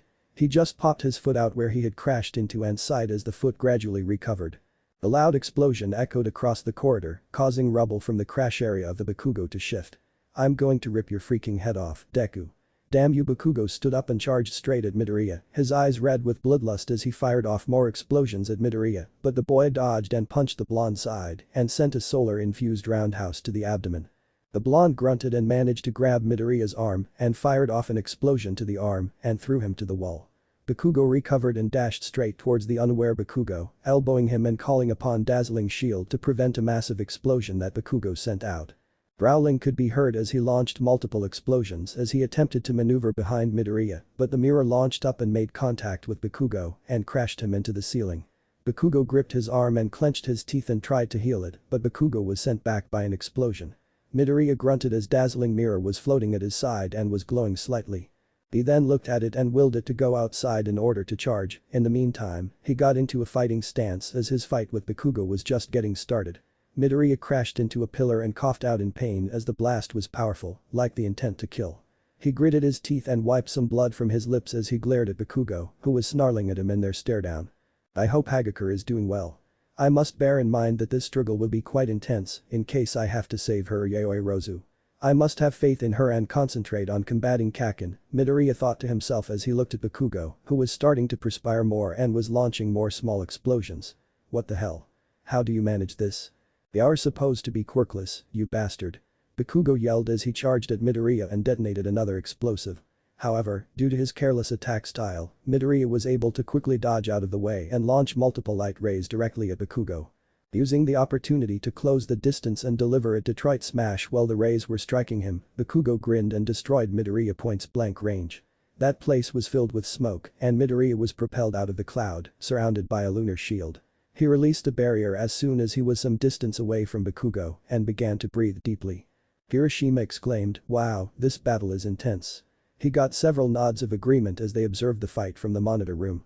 The conflict between the two grew more intense as they went at it again, which alarmed Uraraka and Iida. All eyes were fixed on Midoriya, but Todoroki was observing with a passive expression, either in terror or in awe of the power they were wielding. As Jiro watched the fight, he winced when Midoriya took a strike to the gut and was sent into the air. She then turned to see the monitor, where a small altercation between Hagakure and Yaoi Rozu was taking place, while Hagakure was hiding on the 8th floor with a bomb in sight. Hagakure had left her gloves behind and entered full stealth mode, trying to figure out how to get past Yaoi Rozu, the ponytailed girl standing watch over the bomb with a staff in her hands and numerous traps surrounding it for extra security. The building started to tremble all of a sudden, causing both females to cling to something as the battle below intensified. Hagakure used a few overturned crates that were adjacent to the bomb as a place to hide. After a few explosions and some shaking, Bakugo yelled, "Die Deku." Since the building was beginning to tremble from the conflict between the childhood buddies, Hagakure began to worry and looked for ways to ease her anxiety. It was then that she observed Yaoi Rozu's anxious expression as she peered at the door, not bothering to look around until she heard something fall behind her and turned to make a paint can. She threw it towards the location and as she did, she heard a girl's outline appear, along with a moan. Yaoi Rozu spun her staff and prepared to fight if necessary. "Hagakure, I'm sorry, but you won't be getting past me." The building shook again and Hagakure jumped back and dropped to her knees. This time, though, she noticed that the floor was starting to crack and they could hear other objects crashing. The invisible girl held up the medallion that Midoriya had given her out of instinct. Aoi Rozu was forced to turn away as it started to glow brightly, giving Hagakure time to touch the bomb, but as the rope tightened and held her there, her leg was entangled in it. The medallion was getting darker and she was having trouble freeing herself. Keeping his grasp on the microphone, All Might observed as the two's fight intensified on the 6th floor of the building. He witnessed Midoriya land another Detroit smash, sending the blonde flying into the wall. He had multiple tears in his suit, his right arm was completely shredded from overusing OFA, and blood was streaming down his brow. The dazzling mirror, which was absorbing the sunlight, fell to the ground just before it lost its luster and turned dull. As the argument between the two former friends grew more heated, cracks started to appear in the exterior walls. The heated conflict was wearing down the building's structure, and the rest of the class watched with concern. Ejiro, staring at the monitor showing the two girls from each squad being forced to the ground as the unsteady building began to sway, said, "What power. It's almost scary." As another earthquake was felt even in the monitor room, Shoji remarked, "Bakugo's power is almost bloodthirsty, but definitely animalistic for sure." The building's durability was beginning to erode. The struggle between Midoriya and Bakugo was becoming more violent than before, and everyone was starting to look scared. However, All Might was powerless to stop it because all he could do was watch, ignoring countless pupils' pleas to end it. An powerful blow pierced Midoriya's stomach and he moaned as his dodges became sloppy. He scanned their surroundings and then turned to face the floor they had blasted a hole in while they were at it. He clenched his teeth since he had twisted his right ankle and was unable to cure it without using up all of his energy. He also didn't want to think about what would happen if Bakugo went on his rampage. Moon energy reinforced his elbow as he deflected a punch, then a blast, and skidded away from Bakugo. "I have to end this, or else this will get very dangerous." Damn it, the recoil of Kaken's quirk should be active already. He's still going on just so he can beat me up. Midori thought to himself. He inhaled sharply as he fired several laser beams that sliced Bakugo's cheek and ripped a hole in everything behind the blonde. The structure trembled once more as the edge of its support approached. Midoriya could sense the impending collapse of the building. Hagakure held the medallion up to her ear and heard someone say, "Hagakure, can you hear me?" She questioned, "Midoriya. Is that you?" As she ducked under some falling debris and hid behind a pillar. Yaoyorozu, on the other hand, was worriedly staring at the ceiling as she began to fidget and unintentionally started to construct a bunch of wooden dolls while she was trying to figure out what to do. As Midoriya ducked under another explosion that blasted yet another hole in the wall, he exclaimed, "Yeah, anyways, I want you and Yaoyorozu to leave the building, as in right now." Glancing back at the damage, Midoriya lunged at Bakugo, sending him spinning with a quick kick to the side and a solar energy fist that sent Bakugo upper-chopping into the ceiling. He touched Hagakure, putting his fingers to his ear. Midoriya asked, "Are you guys out of here yet?" As he saw the structure beginning to crumble. He heard Hagakure exclaim, "Midori, where do we go? The emergency exit is blocked." He cursed upon witnessing Bakugo drop on the ground and displayed an even more irate expression as he began to detonate bombs left and right. His suspicion that she was with Hagakure was verified when he heard her voice. "Damn it. Yao, can you get yourselves down from the windows? Like, can you make a parachute or something that can break you fall?" He said. "I can make a parachute, but what about you? Better yet, how do you know I was with Hagakure?" As he heard even more severe growling and could literally see steam coming off of Bakugo's body, he remarked, "Well, I'm pretty sure once the building was starting to break down, you'd be worried about the structure more than Hagakure touching the bomb. Anyways, get yourselves out of the building." Bakugo exclaimed, "Damn DEKU. I'll fucking rip your head off." As he ran recklessly towards Midoriya and let off another powerful explosion that rocked the building. Then, as the entire structure started to tremble, part of the floor fell, throwing the two of them off balance and causing rumbling. As Midoriya felt the building begin to crumble, he turned to face Bakugo. Bakugo didn't give a damn about the building's state, instead, he charged Midoriya and detonated an explosive at close range, sending Midoriya crashing into a wall. This infuriated Midoriya, who unleashed a blindingly fast Detroit smash at Bakugo's belly before sending a wave of light that caught the blonde midair and sent him crashing into a wall. Then, charging towards Bakugo, he seized him and broke through the wall to enter the other room. The dust was starting to descend from the roof and the building was leaning slightly, so he released Bakugo and watched as the blonde came to a stop, scowling at Midoriya. Ignoring the pain in his arms, Bakugo charged at Midoriya, yelling, "Fucking die." Midoriya only used what little solar energy he had left to energize himself and did the same, giving the attack their all. When the two of them combined to fire their attacks, there was a loud explosion that signaled the destruction of the building. The two females from each squad were hiding behind blast-resistant shields, but Yaoyorozu placed the shield down so that the explosion would slow down and allow the girls to breathe as everyone stared in shock at the explosion on the monitor. Everyone hurried out of the monitor room after that to see how the two girls were doing when they emerged unharmed beyond the shield. When they realized that they were alright, everyone grinned. However, their focus quickly shifted to the now demolished building, causing damage to a few other structures as well. "Holy crap," Kirishima exclaimed as the group headed towards the building's debris. Iida pulled out a metal fragment from the bomb and displayed it to the class. Concerned, All Might started searching for the two lads, Jiro putting her headphones in anywhere she could to see if she could locate them, while the others were shifting the debris to see if they were beneath it. Yayoi Rozu was becoming more and more anxious as she looked for her pal as well. Like the rest of the class, Kaminari was getting agitated and hurled numerous chunks of rubble out of the way, saying, "Damn it. Where are they?" Uraraka was looking for Midoriya desperately, pushing the bigger pieces of debris. She almost puked as she started to speak again, but Ishido and Sayu noticed her situation and helped her sit down. In an attempt to find the two kids, All Might was shifting things around and getting agitated when he accidentally crushed some rubble in his hands. Mineta was the first person to lose hope after a few minutes of looking with nothing turning up. After he said, "Why are we even searching? They're probably dead from the massive explosion," the two mad. More than half the class gave him a death gaze, which made him squeak and remain silent for the rest of the lesson. Others like Iida, Kirishima, Yayoi Rozu and Kaminari, together with All Might and Jiro, kept searching for the two, even though others were gradually losing faith. Hagakure, who was observing from a distance, approached the floor where a mirror was located. She took it and looked it over. Hagakure yelled as it sprang out of her hands and began to hover in the air when it suddenly lit brightly. Then she witnessed the medallion that Midoriya had given her fly in its direction before the mirror absorbed it. With startled eyes, she watched as the mirror descended and then shot towards a large piece of debris that had landed far away from the building's remnants. The debris hummed with strength.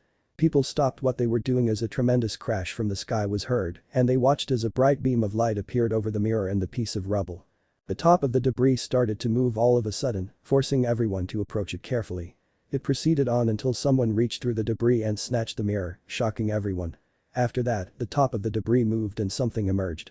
Midoriya emerged from the wreckage, holding Bakugo in his arms in a baggage-style manner, saying, "Cough well, my entire body hurts from that. Note to self, never do that again, unless I can use it to my advantage." Then he lifted his hand to reveal his fractured finger to his face. Then he noticed everyone and tilted his head to the side, staring dumbfounded at their open jaws.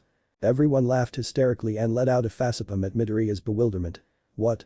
Following that, a crowd gathered around Midoriya, who stared at the dazzling mirror before absorbing it and feeling better as his wounds began to heal. He let out a sigh and staggered a little before carefully setting Bakugo down as Kirishima and Kaminari steadied him and assisted him in moving in the direction of the group. Bakugo was carried out of the training grounds by many medical robots that arrived in a hurry. Kirishima remarked, "Man, Midoriya, didn't know you were this powerful." Kaminari gave a nod. "Yeah, dude, that was pretty intense, scary even. Glad to see that both of you are okay, even though Bakugo's behavior is less than ideal. What matters is that both of you are safe." Midoriya could only nod, his weariness beginning to take their toll. When they arrived to the group, Yayoi Rozu and Uraraka were the first to greet them, with the others following shortly after. "Are you okay, Deku?" Uraraka asked, casting a worried glance at Midoriya. He winced a little at his nickname, but he forced a tiny grin to meet her gaze. Everyone became concerned as Midoriya coughed and eventually passed out, saying, "I'm fine. Mostly." Leaning forward, All Might seized Midoriya from the two boys. He then turned to face the other students. "I'm going to cancel the simulation for the time being. Kindly head back to class while I take young Midoriya to the infirmary," All Might said as he turned around and departed the premises, leaving class 1 behind, their worried looks directed at one another as they undressed and headed to their class. With a sad tone that astonished a few, Ishido remarked, "Do you think that Midoriya will be okay?" Her usual gregarious demeanor vanished. "I'm sure he's fine, but he did seem pretty out of it," Shoji replied. Together, Tokoyami nodded as they strolled on. "Man, that was some serious power though," commented Sato. Everyone nodded in agreement as they recalled their violent altercation. Yayoi Rozu and Hagakure remained mute because they didn't really accomplish much in the match and essentially let those two handle everything. Yayoi Rozu's fist tightened as she felt helpless in that match, while Hagakure believed that her medallion from Midoriya did all the work and she did nothing. They both let out melancholy sighs. She turned and noticed Ajiro's worried glance as he gazed at her with a gloomy expression. "Are you okay, Hagakure?" She mumbled, "I don't know." Ajiro didn't have anything to say, so he accepted her response. When Midoriya's vision slowly returned, he heard two voices as he awoke groggily and looked around. The first was that of an elderly woman. He took at his surroundings, noticing the walls and window that were too familiar. Then he looked down and realized that his legs and body were covered in bandages. Then he turned to see Recovery Girl conversing with All Might in his actual form. So, she must know All Might's true form, figures. Shinori approached Recovery Girl after spotting his pupil out of the corner of his eye. Toshinori inquired, "How are you feeling, kid?" As Recovery Girl double-checked everything. As he watched the sunset outside the window, Midoriya remarked, "A lot better, thankfully." After giving Toshinori a quick glance, he sighed because his body felt better than it had when he was at the grounds. After Recovery Girl completed her examination, she informed him that he could depart. She complained about irresponsibility and foolish teachers, saying, "Geez, this is the way too many visits, kid. You need to get your successor in check, Toshi." As Toshinori got Midoriya out of bed and onto his feet, they both laughed. Then he turned to face Bakugo, who was still comatose and scowling. The child nodded, walked out of the room, and confronted his mentor. "Don't worry, he's going to be okay." With a slight smile on his face, Midoriya responded, "I'm sorry for what happened at the simulation. I should have stopped it from going that far." Toshinori gazed down at Midoriya. Midoriya responded, "Don't worry about it, plus it helped me develop a new move for Ofa." The elder man grinned broadly and waved at the boy before escorting him to class as he briefly lingered in the infirmary. He helped Midoriya walk to the classroom and after Midoriya nodded and waved goodbye, he headed to class 1A. He met Iida halfway there. "Thanks, Iida." They both smiled at each other before heading to their class and running into a few more folks who were waiting outside the building. "You don't need to thank me, Midoriya, simply assisting a good buddy in need." Kirishima and Ishido trailed behind Uraraka, who grinned and sprinted towards them. As they realized Midoriya was alright, they were all grinning. Kirishima rushed over to assist Iida with him and asked, "Are you feeling better, Midoriya?" As the two other boys assisted him into the classroom, the lad with green hair nodded in gratitude. They all walked over to Midoriya, exhaled with relief when they saw that he was okay, especially Aoi Rozu. As Kota pulled out a chair for him, Iida requested everyone to move back as he helped the throng of people gathered around him to take a seat. After a tiring walk to the class, Midoriya murmured, "Thanks, Kota," as he sat down to recover. With a nod, Kota gathered everyone around the boy who was sitting. When they all asked how he was doing, he nodded and said that Recovery Girl was helping his body heal properly and that he will be well enough to go back in a few days. After that, as they waited for All Might to arrive, everyone began talking to one another. He showed there a few minutes later and let everyone go for the day. With the exception of Todoroki, who headed directly home, everyone else left and stood at the gates. Ishido brought up the topic of the group supper when the others stayed behind to talk about what they were going to do after school. Everyone was on board, with the exception of a few individuals. Sato waved farewell to everyone and said, "Sorry guys, but my family is eating out and I would like to spend some time with them. But, I'm in for the next time we do it." Aoyama hurried away from the group, striking an overly dramatic pose, and said, "I have an appointment with my stylist, so I can't. My apologies, au revoir." His antics caused people to sweat drop and they watched him go. Kota had to go help his mother around the home, so he waved farewell and headed out. They headed over to the same location as before, with everyone else free to move around. Since they were the only customers in the establishment at the moment, the owner was more than happy to serve them. As a result, they had a large supper and everyone was having a great time. Midoriya exhaled with relief as he took a piece out of his dinner and savored the taste, grinning at everyone getting along. He was given a serviette and when he looked, he noticed Yaoi Rozu grinning. He wiped his face, thanked her, and then grinned at her. With a curious expression on her face, she questioned him, "How are you feeling?" Feeling his shoulder explode, he rolled it and extended his arms. Then he turned to find Iida and Uraraka sitting down with their food, saying, "Yeah, I feel great actually." Midoriya was about to take one from his pocket when Yaoi Rozu stopped him and took out a fortune from her wallet. She gave it to Iida, who stared at her with open mouth. The owner said dinner is on him, which is very kind of him, but I intend to pay for his kindness. "Do you have 500 yen on you?" Midoriya asked. She dismissed him with a wave. Iida simply nodded and turned to face the owner. "Don't worry, I have a lot more money, so don't worry. Tell him I appreciate what he's doing for us." Uraraka's gaze fell on Yaoi Rozu. "You're rich, Yaoi Rozu?" She asked, nodding, and as Iida returned, they all started eating. Everyone laughed non-stop, making the entire evening fantastic. Bakugo was being disciplined and put in a therapeutic remedial class a few days after the simulation to help him control his rage. Midoriya had resumed his work of making a notebook for Class 1A, filling it with information about each student's biography and peculiarities for later reference. He had just finished writing down Yaoi Rozu's name and quirk when he turned to writing down a synopsis of it. After completing her bio and nodding, he closed the notebook and turned to watch Aizawa enter the room, pulling his sleeping bag behind him. He walked to the front of the class and fixed everyone with his intense gaze. "Assign a class representative," he said, crawled into his sleeping bag and instantly passed out. The others, however, didn't seem to mind as they all began to raise their hands. "But the wildly waved hand," Ashido exclaimed, "I would like to be it." Jiro shook her head and gave Kaminari a sly smile. "I'll gladly be it," Kaminari remarked to her. Sitting motionless, Midoriya scanned the room, taking in everyone's enthusiasm as they declared their desire to participate.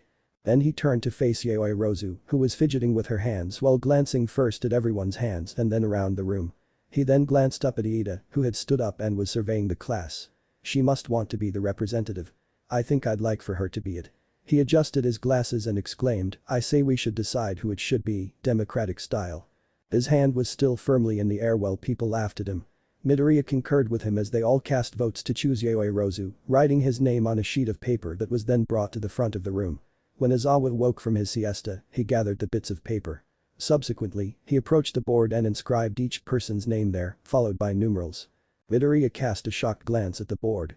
Izawa stated, taking his sleeping bag with him, "There you have it, Midoriya will now be your class president, while Yaoi Rozu will be the vice president. Congratulations to the both of you, now you can go back to whatever you were doing." Confused, everyone turned to face the door before striking up a chat of their own. Midoriya just gave the board a shocked glance. He was murmuring to himself, "I got 4 votes, but how?" When Yaoi Rozu gave him a tap, waking him up from his reverie. He glanced at her, seeing through her forced smile which almost made him blind her dejected expression. He had just taken out one of his notebooks, so she sat at his desk and began working on it, going through it all until halting on a page. He handed her his pencil and said, "Can I see your pencil, Midoriya?" As he observed her start to write something down and repeatedly glance at it as though it were a piece of art. She smiled and returned it to him while nodding. Then he turned to find that she was examining his notebook for the class, more precisely, the page she was on. After that, he blushed a little bit and saw that she had written down some additional details, such her birthday and her favorite things. Then he turned back to face her, seeing through her mask of happiness to hide her misery. It didn't go unnoticed, either, as he felt a pull towards her, and it almost seemed as though she was glowing less than the others in the light. Just as he was going to doubt it, he decided to use one of his abilities and put his hand on hers. "Yaoi Rozu. Are you okay?" he said, observing her tense up as her breathing became labored. He then felt the same tug he had felt previously, only stronger as the atmosphere around her got eerily chilly. It seemed as though her light bulb went out because she avoided looking at him for a short while before turning to give him a glare that almost caused him to pass out from fear. Her eyes were so intense that Midoriya had to fight back tears as he fought not to cry. The child was beginning to perspire a lot while Yaoi Rozu scowled at him, and there was nothing but stillness. A cough suddenly split the two of them, and they turned to see Iida staring at them both. Iida noticed the vice president was glaring at the unfortunate boy, so she said, "Excuse me, but the bell for lunch just rang. Midoriya, would you like to eat with me and Uraraka?" He stood up and practically ran out of the room, saying, "Why yeah, I would like TT too." Iida turned to accompany his companion to the lunchroom with a smile on his face, but not before noticing Yaoi Rozu's gaze become worse when Midoriya responded to his inquiry. He didn't ask her, though. Yaoi Rozu felt horrible for getting upset with Midoriya over something he had little control over, but she genuinely wanted the position, and seeing that she had placed second made her lose it. She watched Iida leave the room before gazing down sorrowfully. She wasn't being conceited, rather, she was just doing everything to the best of her abilities because she was so accustomed to coming out on top in a lot of situations. After a little struggle in her brain, the girl saw that Midoriya had left another notebook there. She took it and opened it to see the names of the students. The descriptions that were placed next to them piqued her interest because they revealed Midoriya's perception of them. After that, she got an idea and started looking for her name. After turning through several pages, she eventually did. Then she saw that there was no description, but there was a little writing, so she decided to look it over and read it. She read those lines aloud and her head began to misfire. "I can't really think of much for her except that she's really mature, friendly, intelligent, and really beautiful." She flushed a lot as her brain slowly tried to process what she had just read and heard. She dropped the notebook, a lot of things going through her mind, but she didn't care because her face was growing hot and her heart was racing. She put a hand over her chest and shook her head, perplexed, but a grin threatened to appear on her lips as her affections for the kid slowly returned. "He called me beautiful," she said. For the benefit of the two of them, she wanted to be very certain that she liked him, therefore her feelings for him weren't established just yet. They had just recently met, but it did make her very glad that he thought she was lovely. With a sigh, Yaoi Rozu picked up the notebook she had dropped and headed to the cafeteria. Her previous actions had caused her to feel guilty as she had essentially attacked the lad without saying anything. She nodded and gained confidence as she headed to the cafeteria, already formulating an apology plan for Midoriya, saying, "I have to apologize to him, he looked so scared and probably thinks I hate him now." While Midoriya was picking at his food, the expression on Yaoi Rozu's face remained ingrained in his memory. His eyes appeared lifeless and the atmosphere around him had lost much of its warmth. Iida shook his head and stopped Uraraka as he turned to face the worried kid. His mood had an impact on both Iida and her, and she sagged in her chair. They moved the meal away from themselves and stared at it with indifference while the entire table sat in quiet. The table remained silent even when Kaminari, Kirishima, Jiro, Ashido, and Tsuyu joined them. Upon glancing at Midoriya, the visitors sensed a marked difference in his demeanor from the dinner group. To cheer him up, Ashido said, "So. Congratulations on becoming class president, Midori." With a big smile on her face. Kirishima nodded and gave Midoriya a back pat and thumbs up. "Yeah. Congratulations bro. You'll do great," he said, turning to Jiro and Kaminari before gesturing for them to assist in lifting his spirits.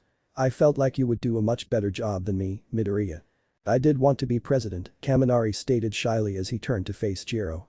She groaned, shook her head, and opened her mouth to say something, only to see Yaoi Rozu approaching the table. When Midoriya heard Yaoi Rozu's voice, he froze and nodded slowly. "Midoriya, can we talk?" They each strolled out to a place where they could be alone. When they finally arrived at the location, Midoriya stared at her bewildered and a little scared, but he also observed that she was far less angry than he had anticipated, which helped to ease his anxiety. She let out a sigh, then pivoted to confront Midoriya, lowering her head to the floor in a way that surprised him. "I'm very sorry for my behavior this morning. I was extremely jealous and angry because I wanted to become the president of the class, but then you won it. And that made me very mad at you while you didn't do anything wrong. Once again, I'm very sorry for that. Please, I hope we're still friends, Midoriya." She put her head down and was afraid to look up at him. That is, until he exhaled a breath of calm. He laughed nervously and scratched his cheek. "So that's why you were mad at me. I thought it was because of the notebook bio," he remarked. The boy's mind shut down as he felt her press herself upon him, tightening her hold and laughing as she laughed, looking up at him in disbelief before standing up. He was drawn to her scent but didn't understand why she was doing it. Why are you hugging me, Yaoi Rozu?" he inquired, despite the fact that he was having a nice time not in a deviant sense. Clutching at him, she smiled and said, "Well, I was kind of scared that you hated at me, but to think that you thought I was mad over what you put down in your notebook for the class is kind of funny. But I'm glad that you don't. To be honest, I thought you hated me, and I also saw that you really wanted to be the representative. I'm sorry for that. Don't be, all thought my previous actions say otherwise, I'm really happy that you won." Midoriya stared at him, covering his mouth with her hand as she said, "You know, I can just give you my position and." But then she removed her hand and shook her head at him, a touch of humor dancing in her eyes. "No, please don't do that. I voted for myself, but I think that you would do a better job at being the representative than I would," she replied with a grin on her face. Resuming his cheek scratching, Midoriya remarked, "Actually, I voted for you, Yaoi Rozu." She gave him a quick glance, then grinned and put her head back on his shoulder, hugging him even harder. "Thank you," she replied, and as she drew nearer to his ear, a grin appeared on her face. He blushed profusely, but he nodded when she whispered, "So you think I'm very beautiful, Midoriya?" She laughed and smiled at him, releasing him from her grasp. He figured she must have read that journal because she asked that question, but because it was her, he didn't worry too much. As they stood there, staring at one another, Midoriya said, "Well, thank you for the compliment." She fidgeted for a moment, weaving her fingers together, and then she started to smile and laugh to herself. She would open her mouth, close it, and repeat those two movements while he stared at her worriedly. He saw the flush that rose to her cheeks as she began to stammer out her words, but she stopped herself and looked down in shame. There was stillness for a few minutes, at which point she suddenly grabbed his hands and made him turn to face her. She exhaled deeply as she managed to finally get it out, "Will you go on a date with me?" Midoriya didn't say anything, he just looked at her till his mind went blank. This was despite the fact that he was well aware of what she had said. He gave her a little period of attention before he glanced at her again, steeling his nerves to gaze at her calmly. "I would gladly go on a date with you." Yaoi Rozu laughed like a schoolgirl as her affections for him were gradually becoming 100% certain. Those words made her mind completely explode. Even though they had just recently met, Midoriya felt even closer to the most beautiful girl and thought he would have a chance to date her since it looked a little weird, like one of those love stories. Despite his disbelief, he slowly accepted the date and grinned. He shook his head at that though, and they both just grinned at one another.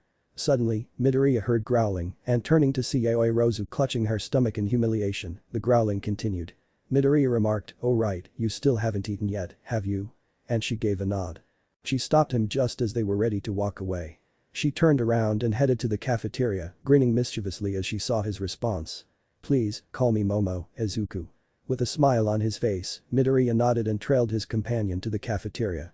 Once there, she picked up her food and returned to the group when she noticed Ishido waving at them. When they returned to the table, everyone welcomed them, with Yaoi Rozu taking the seat next to Midoriya in his old position. They both nodded and Iida continued, "So, your issue is resolved, I take it." He nodded in response. After finishing their meal, everyone else was discussing their plans for the next evening. They had to find somewhere else to hang out because, apparently, the diner they had eaten in was undergoing renovations. Locations were exchanged, and while Tokoyami and Shoji were leaving the room, they too participated in the discussion of where to go. Amanari replied, glancing at everyone, "So, it's between the sushi place near the cinema or the pretty big and popular one, the buffet near the station." Ishido declared, "I vote for the sushi place since there is karaoke right across the street." As she pretended to be carrying a microphone and started singing off tune. Jiro became agitated and a little frightened because she was also familiar with the song that Ishido was singing. Kirishima concurred as well, praising the sushi restaurant. Midoriya ate his now cold noodles and replied, "Either way, it doesn't matter to me. As long as we have fun and bond, I don't care where we eat." Sayu addressed Midoriya, saying, "That's why I voted for you, Kiro." With a surprised expression, he thanked her. Midoriya asked, "Thanks Sayu, but why though?" The frog girl put her palm on her chin and turned to face him. "Your kindness and overall character is what got me to vote for you. At the dinner parties, you always talked to everyone and got everyone's input.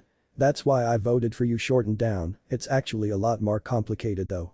"And call me Tsu, Kiro." Midoriya nodded and smiled at her. To everyone's surprise, Iida stated, "I must admit that I voted for you as well, Midoriya." "Didn't you want to become the representative, Iida? You had 0 votes, so you didn't even vote for yourself." Kirishima responded. Iida turned to face Midoriya and sighed. With a fire burning in his soul, he labeled Midoriya his opponent. "I could have voted for myself, but I saw more potential in Midoriya than myself, so naturally, I voted for him as someone that can fill the position better than me, as I still have a long way to go before I can surpass Midoriya," he stated. However, the lad grinned and nodded in agreement with his friend's belief, their friendship becoming into something more. With a broad smile on her lips, Uraraka said, "I also voted for you, Deku." The boy with green hair said. But suddenly a look of confusion appeared. He then noticed Kirishima raise his hand and smile at his classmate, asking, "That makes 3 votes, and I know Momo didn't vote for me, so how did?" Before they all returned to talking about dinner and where they were going to eat, Midoriya laughed and thanked the retard. "I did, bro. I don't much of a reason, but you're the manliest man I've seen ever, so I voted for you." Eventually, they decided on the sushi place before heading to the karaoke place. Yaoi Rozu looked at everyone and remarked, "How about Friday, which is in 2 days?" After checking her phone's calendar, she forwarded that to the class 1 group chat once they gave their consent. She put her phone in her pocket, nodded to everyone, and started to eat. Her food was so good that she moaned with pleasure. The alarm went out and everyone began to run as the intercom said that a villain had broken into the school. They were all terrified and panicked. As people were pushing each other to get out of the cafeteria, Midoriya looked around. He was split off from the majority of the group, but he was able to reunite with Sayu. When Midoriya finally caught up with her, she was shoved straight to the window. Then he turned back to the throng and peered out the window, saw Izawa and many reporters.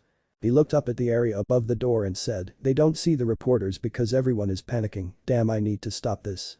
Just need to find somewhere I can get everyone's attention." "Right. There." He went over there and met Sayu once more. He gestured to the location, saying, "Sayu, can you get me up there?" She nodded, grasped him with her tongue, and leaped to the closest pillar. Then she was able to position him on the platform. He nodded to her and then turned to observe the incoming tide of students leaving the building. People looked up at Midoriya in rage as he swiftly created a wall of sunshine to block the entrance, but he simply raised his hand and pointed to the window. He said, "Listen. It's just reporters, please calm down. Nothing serious is happening, so please calm down and carry on." After others saw that he was telling the truth, they became more at ease and resumed their normal activities. After jumping off the platform and dispelling the wall, Midoriya sighed with relief.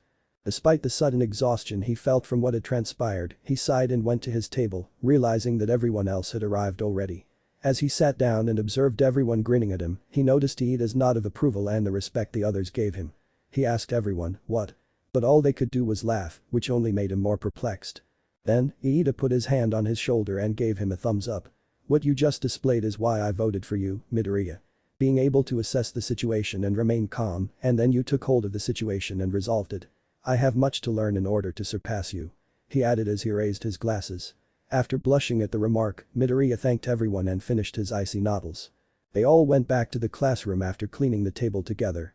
After a few minutes, Bakugo and Izawa were the last two students to arrive in the class. The teacher had his usual expression of old death, while the blonde had a look of irritation on his face. Izawa sighed as Bakugo took his seat and turned to face the class.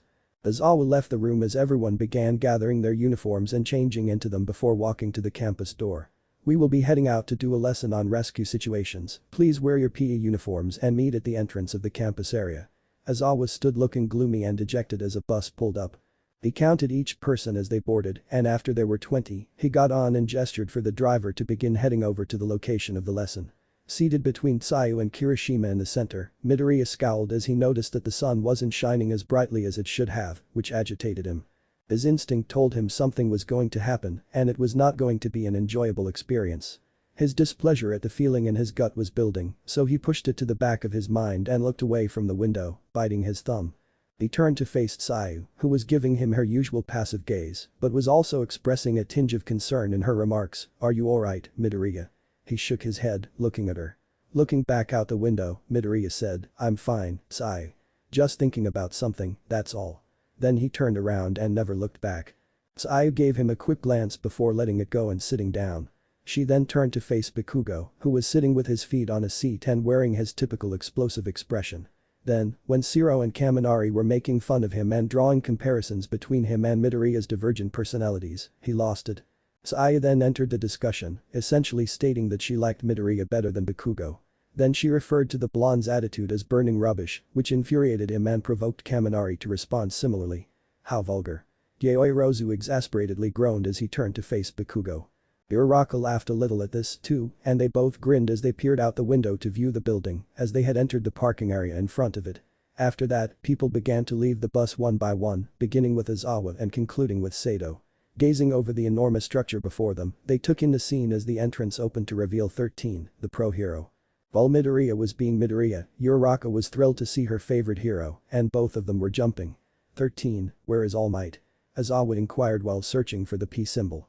13 stared over Izawa's shoulder, directly at Midoriya, and put up 3 fingers, saying he was busy and had to handle something for Principal Nezu. After staring at the hero for a full 20 seconds, the boy finally understood and nodded in the hero's direction, which caused him to unconsciously bite his thumb as the emotion returned. As he looked around for anything unusual, Midoriya thought, so, All Might went over his limit. That's not good, especially since I feel like something bad is about to happen, as the sun isn't as bright and clouds were rolling in. That's not a good omen. Problem is, what's going to happen? However, he couldn't see anything abnormal or sense anything because the clouds were rolling over and thunder could be heard in the distance. He cursed because he knew that without the sun's boost, his solar powers would now only be at normal strength. However, this was all for the better because his lunar powers could now deal damage similar to his solar energy, though not to the same extent because it isn't quite nighttime yet, rather, it's sort of a pseudo-night. Taking that into consideration, he closed and then opened his eyes, showing that he had gained enhanced perceptions and vision, turning his eyes a silvery yellow. Taking another glance around, he noticed something resembling a ripple close to the fountain at the foot of the stairs. He narrowed his sight and noticed a purple and black energy gently seeping out of tiny holes in the surrounding surface. He closed his eyes and felt the small dryness in his eyes. It was almost difficult to see with the naked eye, but it was also a little uncomfortable. He blinked and moved to stand by Izawa, who glanced at the boy before turning back to the rescue lesson 13 was giving the class. Izawa glared down at the child and said, what is it, Midoriya? You weren't paying attention to the lecture. Midoriya said, I'm sure you've noticed the slight distortion near the fountain, yeah? What is that? His teacher gave him a big smile once more, then let it drop and took a quick look at the fountain. I see, so you've noticed too then, huh? Most likely, a villain attack. Midoriya questioned as the waves in the fountain area started to become larger. What are we supposed to do, Mr. Izawa? The boy then became aware that ripples were starting to show up all around them, which made him grit his teeth because things were about to get really bad. As the ripples grew stronger, Midoriya's stomach began to churn. 13 had already stopped teaching when he noticed the ripples, but none of his classmates seemed to be aware of what was going on. Todoroki and Bakugo, in particular, were unaware because their combat ability made them tired. Suddenly, a dagger appeared out of nowhere, flying through the air and nearly striking Jiro, but Midoriya was quick to respond, creating a barrier in front of her. The weapon became lodged in the barrier after colliding with it. The barrier then began to hum as it converted the dagger's energy into its own. Jiro gave Midoriya a fearful, appreciative glance. The boy then glared at the area as he turned to face the direction the dagger was thrown. The sudden release of energy caused Midoriya to glance towards the fountain and think, damn it, my suspicions were correct. We're about to be surrounded by a bunch of villains with little to no actual combat experience. This will be rough.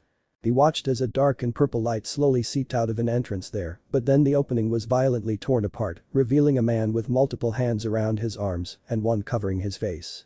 A man in a suit followed suit, but the mist that developed throughout the bottom region matched the color of his entire body, which was a mixture of purple and black mist.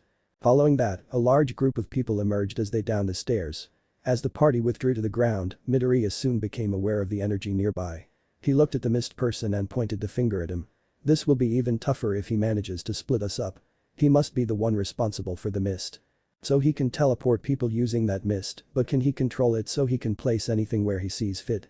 Midoriya clenched his fist, sensing that they were going to have to prevail in this battle. So, they were the ones that set off the alarm this morning? Aizawa asked, glancing at the man in the center, while his capture gear and goggles came on. The man laughed aloud, as if he knew he was being watched. His chuckle echoed through the building, frightening, making many of the kids wince at the funny sound. He paused, looked around, and gave his head a vigorous scratch. He yelled, "Where is All Might? My sources says he was supposed to be here, not a bunch of UA kids and their teachers.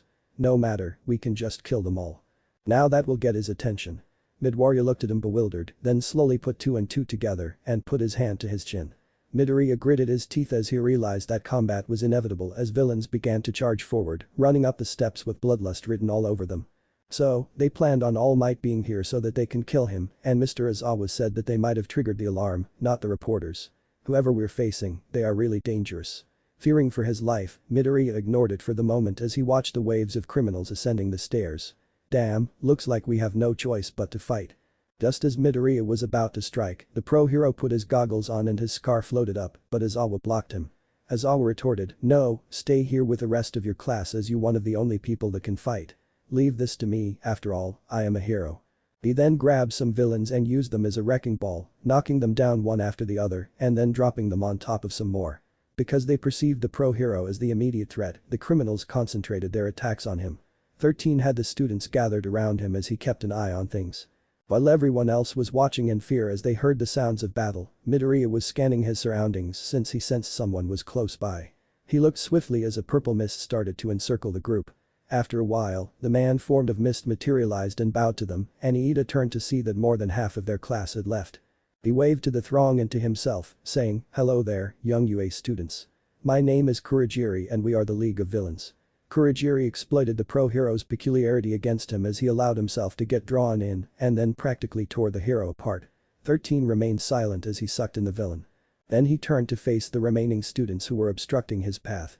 Uraraka and Hagakure were in the rearguard, shielding the fallen hero despite their fear because they knew their lives were in jeopardy. Shoji and Tokoyami were in the vanguard. Iida was concerned because he didn't see Aoirozu, Bakugo, Todoroki or Midoriya, whom he cursed since he believed they were the 4 strongest students in the class. When he felt a hand on his shoulder, he noticed Kota appeared quite apprehensive, but his expression also suggested that he was prepared for anything. They were going to a new ballpark, so Iida nodded and joined the others in the vanguard. The group was clearly afraid since, although they had never faced a villain before, they were going to do so. Iida exclaimed, "Everyone. We need to survive this." And was accompanied by nods of agreement as they confronted Kurogiri and the villain's attack. When Midoriya opened his eyes and realized how much water was in his field of vision, he realized that he was underwater. As he began to swim higher, he glanced around rapidly and felt something approaching from his left. Midoriya darted to the left without even glancing in that direction, sending a ray of light that struck a man wearing a shark's head. Then something grabbed him, lifted him out of the water, and set him down on the boat's deck.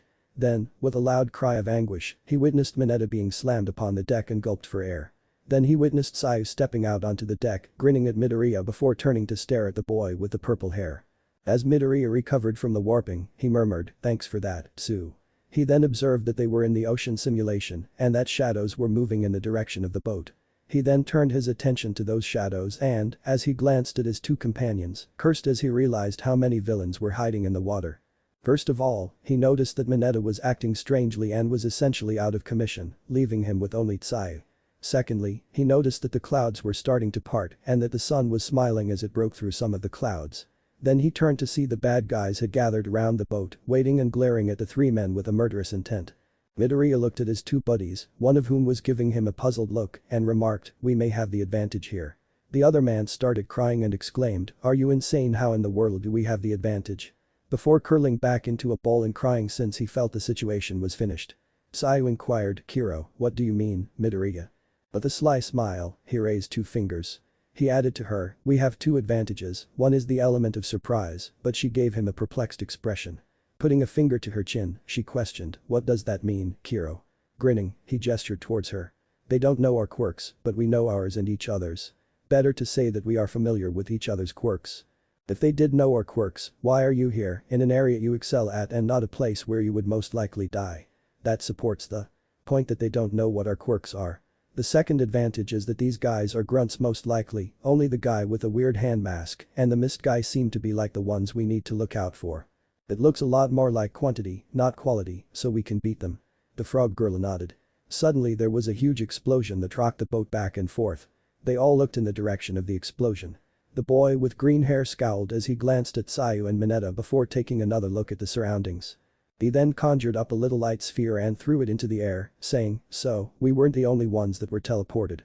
Man, I'm worried about everyone." As he looked about with the orb he'd sent up, seeing Aza was still defeating the villain force's grunts, his eye color shifted to that of his son and then to eagle eyes, and he let out a loud curse. Midoriya sighed as his eyes returned to normal, turning orange-yellow once more. "Damn it. The rest of our class is facing that mist guy, and 13 is down for the count. I don't see Aoi Rozu, Kaminari, Jiro, Bakugo, Kirishima, and Todoroki. So, those are the ones that got warped like us." With a sigh, he grasped the orb and it vanished. Then he turned to face Mineta and Tsuyu. Midoriya looked at Tsuyu and said, "We need to get out of here. The villains here will probably try and capsize the boat." Wait.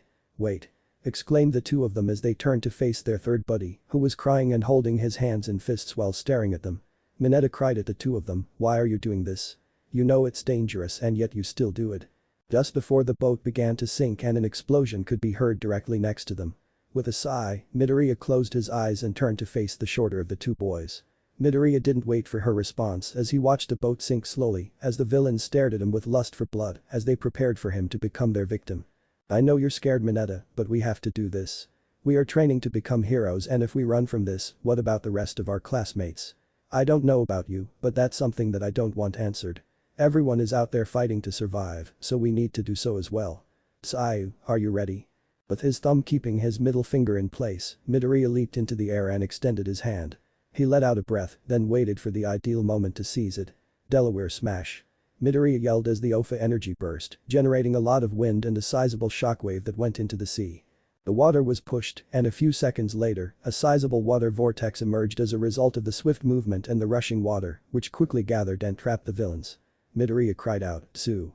As they managed to get out of the simulation area, the frog girl nodded, grabbed Mineta, sprang out of the sinking boat, and captured Midoriya with her tongue.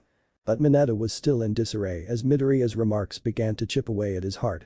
Although he was terrified, the child felt some relief at his classmates' words. Because he wanted to be a hero, he took his grape-shaped balls from his head and threw them at the vortex.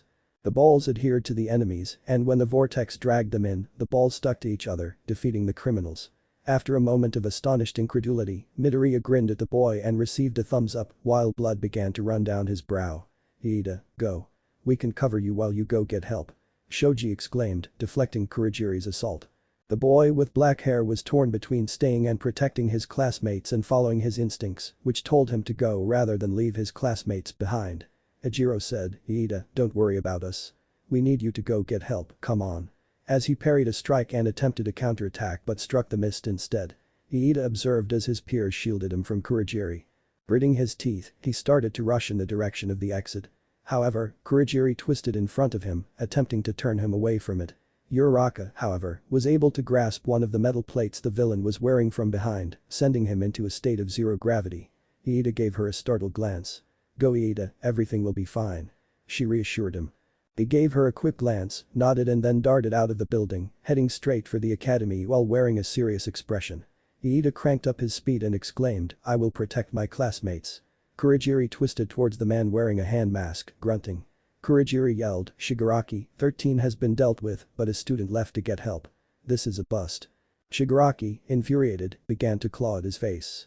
The man with the hand mask remarked, laughing maniacally, "We can kill these students before they arrive, but we won't be able to handle reinforcements." All of the pupils shivered when they heard the chuckle reverberate throughout the building. Jiro remarked, "Damn, that was creepy," as she hid beneath Yaoi Rozu's invention of an electric resistance blanket when Kaminari was electrocuting everyone nearby with his peculiarity. Jiro sighed, gazing at the rocky landscape they were on, and then her gaze fell upon Yaoi Rozu, her exposed chest, which made the small girl feel self-conscious and prompted her to put her hands on her chest. "Lucky." Jiro exclaimed, gazing at the girl with black hair in jealousy, but she ignored him by shaking her head. Jiro fought back a blush and continued, "Ah. Damn Momo, your top is ripped." Yaoi Rozu shrugged and fashioned herself a black bra, even though her chest was clearly visible when she looked down. The purple-haired girl nodded, "Hey, can you help me with this, Jiro?" and took the bra from her. It took a few minutes for her to put it on, but they weren't in a rush because Kaminari had already vanquished every evil.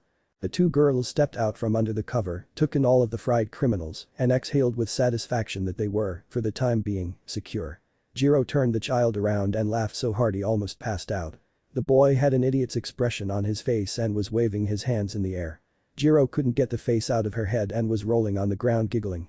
Yaoi Rozu laughed at her buddies, but when she heard several more explosions going off all around them, she scowled. She sighed and glanced up into the sky, saying, "Midoriya, I hope you're okay." Bakugo exclaimed, "Move out of the way, bastards." As he set off many explosions at the running simulation, right next to Kirishima, who was fighting. They were both taking down bad guys one after the other. One of the villains exclaimed, "This guy is crazy." As he attempted to flee, but Kirishima stopped him before he could be further battered into submission. They kept fighting their way through the area as bad guys kept showing up one after the other. Bakugo cried out, "The fuck out of my way," and set off a huge explosion that took out most of the bad guys present. As the blonde continued to decimate the armies of villains in his path, a feral grin emerged on his lips. With Kirishima eliminating the remaining villains, they formed an unstoppable force that easily breached the enemy forces. Ice encased the whole space, and Todoroki glared at everyone while he froze everything in his path. The hell is this kid? The boy only managed to freeze the baddies, so when they attempted to attack, he decisively defeated them. He turned to one of the several villains he had frozen in mid-step as he walked by. Todoroki asked, "Why are you guys here?" The villain took one look at the spreading ice behind the youngster and gulped. The child looked at the villain for a few seconds before freezing the villains and left the location to find out more information. He then made the decision to head to the middle of the building after the villain revealed that they intended to kill All Might. While the conflict raged, Midoriya, Mineta and Sai were concealed behind some shrubs. Mineta was hiding behind the bush, breathing heavily. The other two were surveying the area and thought they would have a better place to hide. They were able to slip past them and make their way closer to the stairs where the majority of the class was gathered. Midoriya spoke, "We're almost there, just got to keep on going," but then there was a thunderous crash. The three of them cowered down as they peered out and saw that Aizawa was being held down by an enigmatic black figure that had a beak and was visible in its brain. The attack's mastermind trailed behind, grinning menacingly at the pro-hero as he knelt by Aizawa. The beast still had Aizawa beneath his foot as Shigaraki said, "What happened? I thought that you were going to stop us, Eraserhead." Sweat was streaming down Midoriya's brow and he was nervous about the object that his teacher was pinning. The green-haired boy's heart began to race as he realized he had to go to safety and that something had to be dealt with immediately since, in the event that it defeated a pro-hero, very few members of Class 1 could defeat it. He was trying to think of plans, but he was having trouble coming up with any, which irritated him a little. He bit his thumb in frustration. All of it was cut short when the hiding place they were utilizing was flung to the wind, confronting Midoriya with the man wearing the hand mask. Shigaraki grinned down at the students and the boy with green hair cursed inside because he was so blind to the presence right next to them. The villain abruptly materialized in front of Tsai, taking Midoriya by surprise as he carefully closed his palm around the girl's face. "Ah, I see you'll be my first kill of the day," Midoriya said. He exclaimed, "Get away from her." Then struck Shigaraki with a Detroit smash, but the beast creature did not feel anything as his fist struck it. The youngster was shocked to see that his punch had no effect on the creature. All it did was enrage it, causing it to scream and strike Midoriya across the chest, sending him hurtling into the wall. The youngster coughed and moaned, realizing he was too late to use a barrier to save Tsai. His panic increased when he watched Shigaraki using his other hand to break down a piece of metal, picturing Tsai following suit. Gritting his teeth, he lunged forward to try and take out the villain, only to have the beast stop him once more. He cursed since he could see no way out of this, but then he noticed that Izawa was still moving because his quirk had been activated. He then followed the teacher's gaze to Shigaraki, who provided him with the information he needed to save his two friends. "Apotheon!" exclaimed Midoriya, brandishing the sunbow. When he drew the rope back and took a deep breath, a lot of energy emerged, surrounding the youngster in an aura of orange and yellow, while his hair took on an orange hue. When he decided that enough was enough, he released the arrow, and it struck the beast squarely, striking Shigaraki, who had his hand on Tsuyu, but Izawa erased his oddity. After they crashed into the fountain area, Midoriya managed to seize Izawa and turn him over to Tsuyu, who was still a little shocked by what had transpired. When the boy realized this, he put his hands on her shoulders. She nodded slowly, picked up their homeroom teacher, and went to face Midoriya. "Mineta, we need to get Mr. Izawa out of here, please, get him to safety." She said. "Kiro, what about you?" He said, "I'll try and hold these guys off, just go." As he noticed the figures coming out of the fountain area, he prepared by charging the bow with his hands before firing it again. Tsuyu gave him a quick glance, nodded, and headed for the top of the stairs only to have Kurogiri materialize in front of her and Mineta. "I'm afraid that you guys can." Midoriya shot multiple arrows at the villain, nicking the metal plates and causing him to hide behind his mist. This gave Midoriya the opportunity to close the distance and deliver a light beam straight to Kurogiri's weak place, sending him hurtling into the air. Tsuyu nodded to him, and Mineta followed suit as they hurried up the steps. Midoriya observed them ascending to the summit and then vanishing from view. He let out a sigh and pivoted back to face the criminals. "Nomu.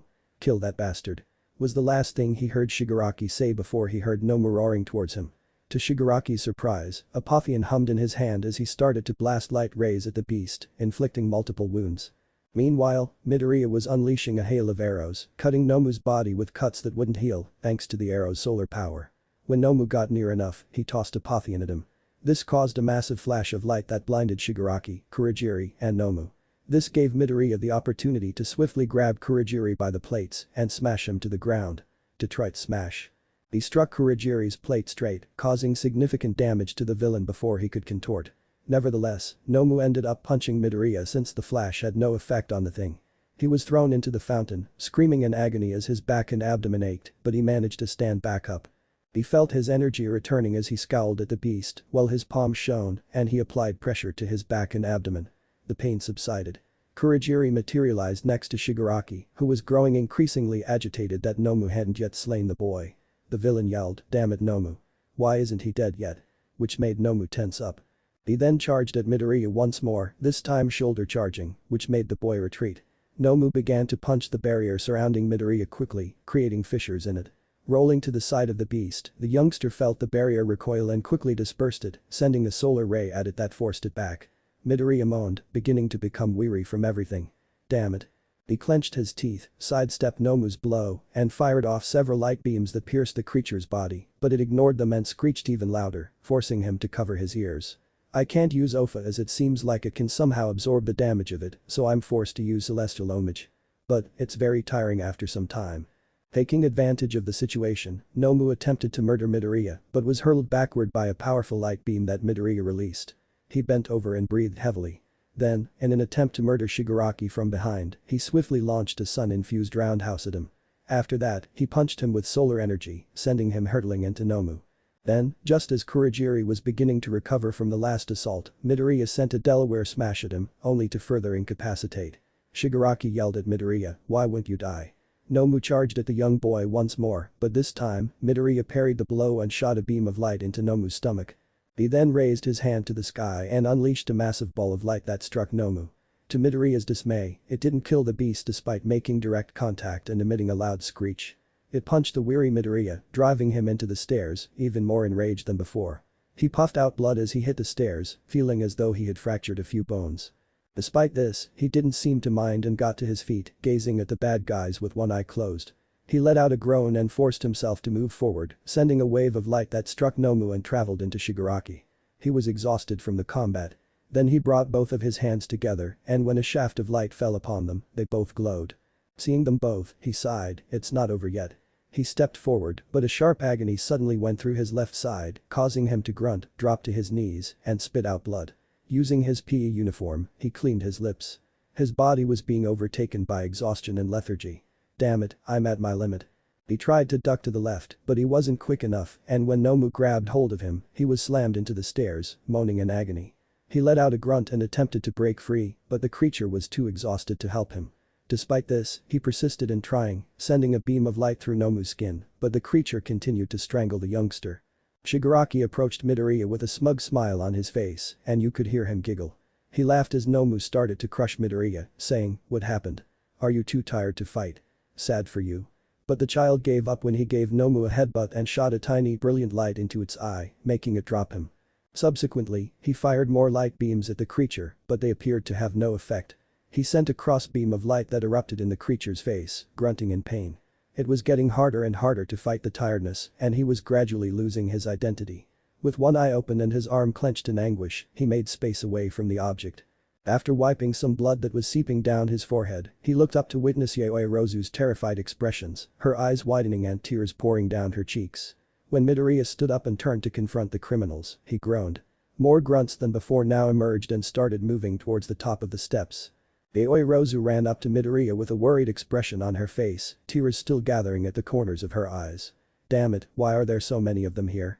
Either way, they can't leave this building," Midoriya murmured, before falling to his knees and coughing up blood. She glanced at Midoriya, worried, and whispered, "Stop, you're hurt, Midoriya." He glanced at her, then to the villains, and attempted to stand up, only to collapse upon his face. With a sigh, he sent forth a wave of light that descended the stairs and ensnared several enemies. Eventually, it burst at the foot of the steps, driving many of the villains away and rendering them incapacitated. When Midoriya was about to faint, he wheezed, but Yaoi Rozu held on to him, preventing him from continuing the fight. He turned to look at Kirishima behind Bakugo as they hurried over to the two, vanquishing villains left and right. "Are you alright, Midoriya?" he said. Along with the appearance of ice, which froze villains, Todoroki also appeared, freezing more victims. Bakugo grinned and peered down at Midoriya as the three males stood in front of her. He added, tauntingly, "What happened, Deku? Can't handle some villains now?" Yaoi Rozu growled at the blonde uncharacteristically, but he was too busy staring at all of the villains with a menacing smile to notice it. Kirishima jumped into a battle position, all fired up, while Todoroki held out his palm, waiting for them to approach so he could freeze them. Shigaraki snarled as a group of students began beating him. "Damn it.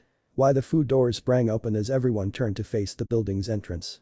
All Might emerged, his jaws gritted, and he peered at his students' injuries before turning to face Midoriya and his present state. Iida gasped and peered at everyone, his face full of fear. With a huge smile on his face, All Might scowled at Shigaraki, ripping off his tie and exclaiming, "Do not fear, for I am here." They saw Midoriya walk in front of the number one hero. "All Might." Was the last thing Midoriya spoke before he eventually succumbed to unconsciousness and died in Yaoi Rozu's arms. She gazed up at All Might, who was gritting his teeth, and she gripped him tightly. "I know you all were scared, but don't worry. I will be taking care of things now," he said, vanishing from the top of the stairs and swiftly eliminating the villains in the queue as strong gusts of wind increased, forcing more villains to be blown back. Shigaraki laughed out as she observed the events unfold. Nomu screamed, "Nomu, there's your target, kill him," and charged at All Might, who noticed her move and did the same. They were both at a standstill, trying to outmuscle each other, but All Might immediately dropped his attack, taking advantage of Nomu's strength to force the Nomu to fall forward. Texas Smash. All Might attacked the hero in the belly, but to his astonishment, Nomu handled the blow well and punched him in the face before slamming its shoulders into him. When All Might attempted to attack when All Might was down, the hero instantly jumped back up and hit it again. This time, it still withstood the blow, but it also took some damage because the battle with Midoriya had weakened it considerably. Shigaraki observed this and became enraged. The villain was extremely frustrated and he was clawing his face and body angrily. "Damn it. That brat weakened Nomu, how he fuck did he do that?"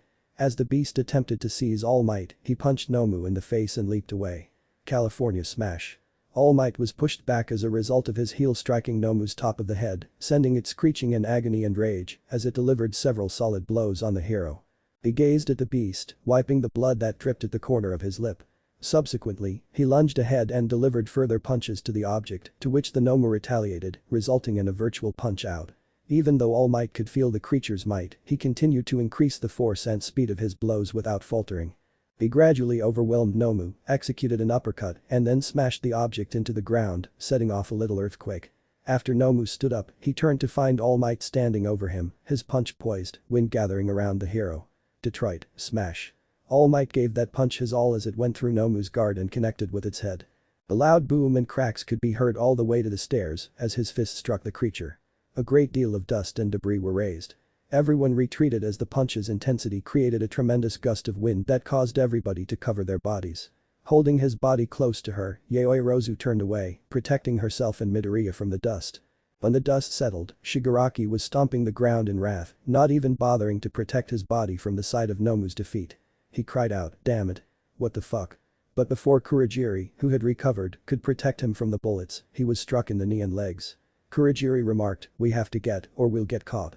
Shigaraki scowled and then nodded, turning to face Midoriya at the top of the stairs. Kurogiri transported them out of there, leaving Nomu and the grunts behind. Shigaraki exclaimed, "You may have won today, but the League of Villains will kill you all. Especially you All Might and that green-haired boy, too." At Kurogiri. When the other pro-heroes showed up, Snipe holstered his rifle and helped the police arrest all the criminals, including Nomu, while also caring to the injured. All the other pupils had minor scrapes and bruises, nothing too serious, but only Midoriya needed emergency care because he was the most injured during the ordeal. While the remainder of the class was being hauled in for interrogation, All Might saw them wheel Midoriya to the ambulance, and Yaoyorozu chose to go with them. "I apologize, young Midoriya. I wish I had arrived sooner, but I'm proud of you for standing up for your friends and never giving up." All Might turned to face his two allies, who were critically injured in the villain attack. After being questioned, Iida left the area and ran into a few of his classmates who were sitting at the building's entrance. They sat there in quiet, not daring to say anything. Fear was the identical expression on each of their faces. Several of the nasties they had to contend with almost killed them. Since they lacked the stars in the class's experience, they were all afraid. Iida clenched his fist in disappointment as he thought of Midoriya's physical state. "All I did was get help from the academy, but Midoriya faced that creature all by himself, and even when he was injured, tried to protect everyone else from getting hurt or worse. I can probably say that, if Midoriya wasn't here, we'd probably be in serious condition, even killed." He was sitting next to Uraraka. She smiled at him sadly and returned for the moment to staring at the floor. Yaoyorozu observed the gradual rise and fall of Midoriya's chest while examining his injuries, which covered the most of his body save for his face, which was only partially covered by a patch covering his left eye. She scowled at his state as she took his hand and gave it a little squeeze.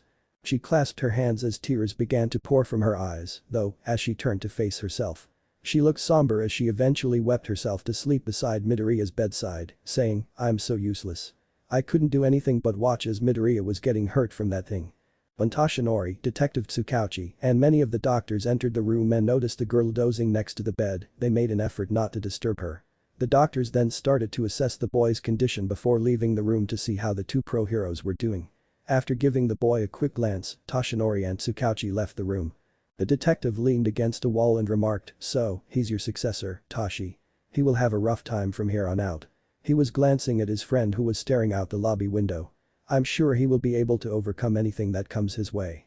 You know, he kind of reminds me of you, Tashi, rather if that's good or bad, I can't say." "Yeah, he does too." But the moan, Midoriya opened his eyes only to find that the intense light from the sun was blinding him. He had to cover his eyes and draw the curtains. With a sigh, he extended his arms and observed the bandages encircling them. Peering beneath the covers, he discovered that he was completely encased in bandages. Hissing in agony as he passed over a sensitive area, he ran his fingers over the bandages. He turned to face the other person in the room and noticed that she was snoring lightly and had a frown on her face. He put his hand on her hand and began to gently rub it, which made her frown vanish, and a small smile appeared on her face as she continued to rest. He sighed and peered at the tray next to him, which he saw was covered with a lid and contained breakfast for the two of them. His stomach growled at the sight of the appetizing food, which he then stared at once more. He looked around and noticed that he wasn't connected up to anything, so he stepped out of the hospital bed and took one of the trays. "From my experience, hospital food isn't that good, but I'm really hungry," he said, touching his stomach. He opened it, letting off a plume of steam that drifted towards him. He exhaled with pleasure, noticing how delicious the food smelled, but he wasn't getting his hopes up because he took a bite out of the pancakes and gagged as he swallowed the meal before closing the lid and returning the cart to its position. He came over to his sleeping partner and mumbled, "That was horrible." Observing her calm countenance, he felt bad for waking her up, but he also checked his phone because it was almost time for school. She complained and requested him to stop when he gave her a light shake. He laughed and gave her another shake. This time, she yawned, extended her arms, and let out a contented moan. She also murmured something about not liking mornings. The person who had woken her caught her attention, and when he smiled, her eyes grew wide. He felt a little bad because she said, Midoriya. As her eyes began to well up with tears. Yayoi Rozu. He said, staring at her as the tears began to stream down her cheeks, but her smile was the broadest grin he had ever seen before as she sprang up and threw him into the bed, wrapping her arms around his neck and pressing herself close to him. Though he was blushing like a crazy man, he carefully put his arms around her waist and drew her in close as they clasped hands, oblivious to the onlookers who were peeping through the door. All Might muttered to Inko, who was still taken aback at being speaking to her son's hero and the world's greatest hero, "That's it, my boy." Not surprisingly, she was ecstatic to meet the hero herself shortly after she arrived at the hospital after learning that he was there. She had hurried to check on her kid. She dried her eyes with her handkerchief and remarked, "She is very beautiful, to think, my son got a girl this beautiful. I'm so happy." After observing her son for a while, Inko knocked on the door and opened it, revealing the red faces of the two people sitting next to each other, hands clasped. She smiled at the couple and gave Midoriya an All Might themed lunchbox and a school uniform, which made the aforementioned hero giggle outside the room.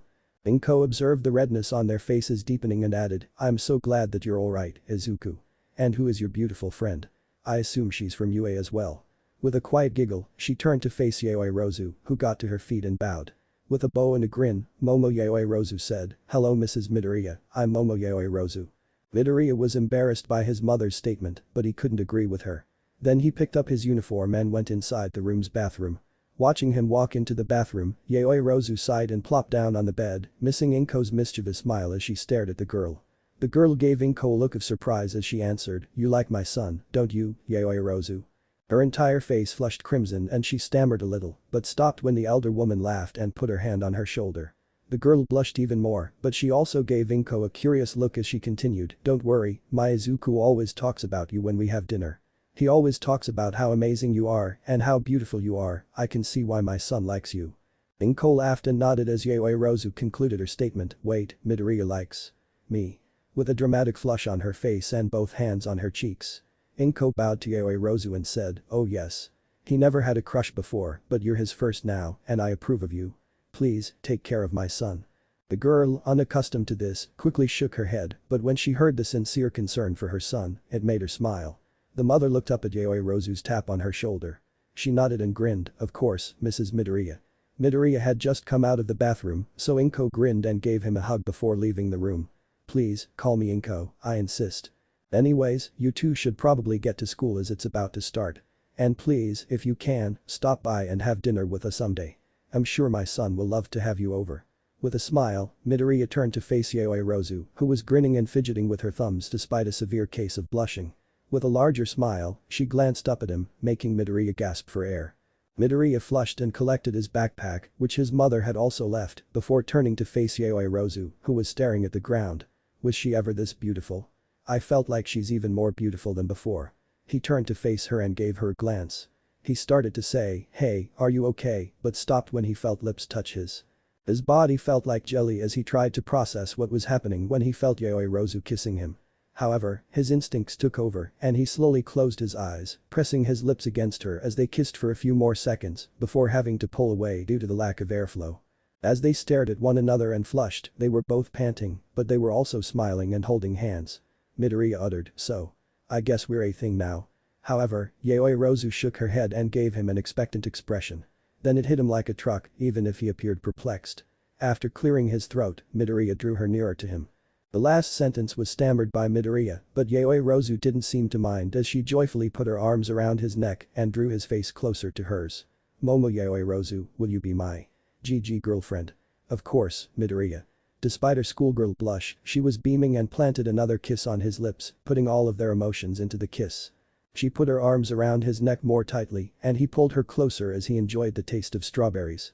With another exhalation of relief, they withdrew, content to bask in each other's embrace. Midoriya gave her a smile, then looked at his watch, and his eyes got bigger. He exclaimed, "Crap. We have about 5 minutes before class starts." To Yayoi Rozu, who was equally astounded. They dashed from the hospital, not knowing if Midoriya had been released from the hospital, but they didn't care as they hurried to the academy. However, at their current pace, they would be late for class, which was bad since they were the class representatives. Just as Yayoi Rozu was about to stop, Midoriya abruptly stopped thinking of a means to get there in time. Izuku bowed down to gaze at her, and she said, "Would you stop, Izuku?"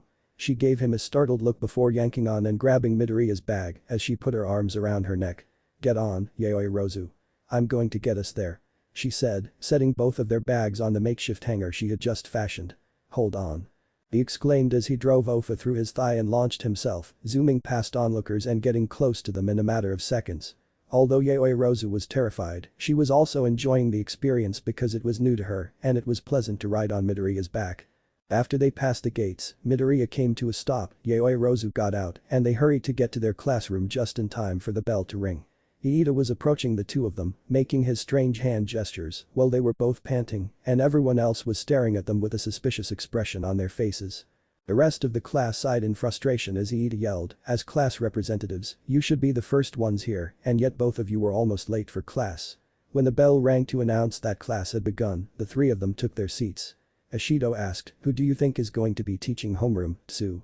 As she leaned her chair back just far enough for Tsuyu to put her hands on it.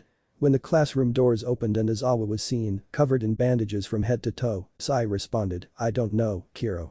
Mr. Aizawa should still be in the hospital." Aizawa then carefully made his way to the front of the class and turned to face everyone. "Well, today is a new day, but your fight isn't over yet." A number of children started to freak out, believing that there was going to be another attack by the villain. Aizawa's explanation caused a few murmurs of concern in the class.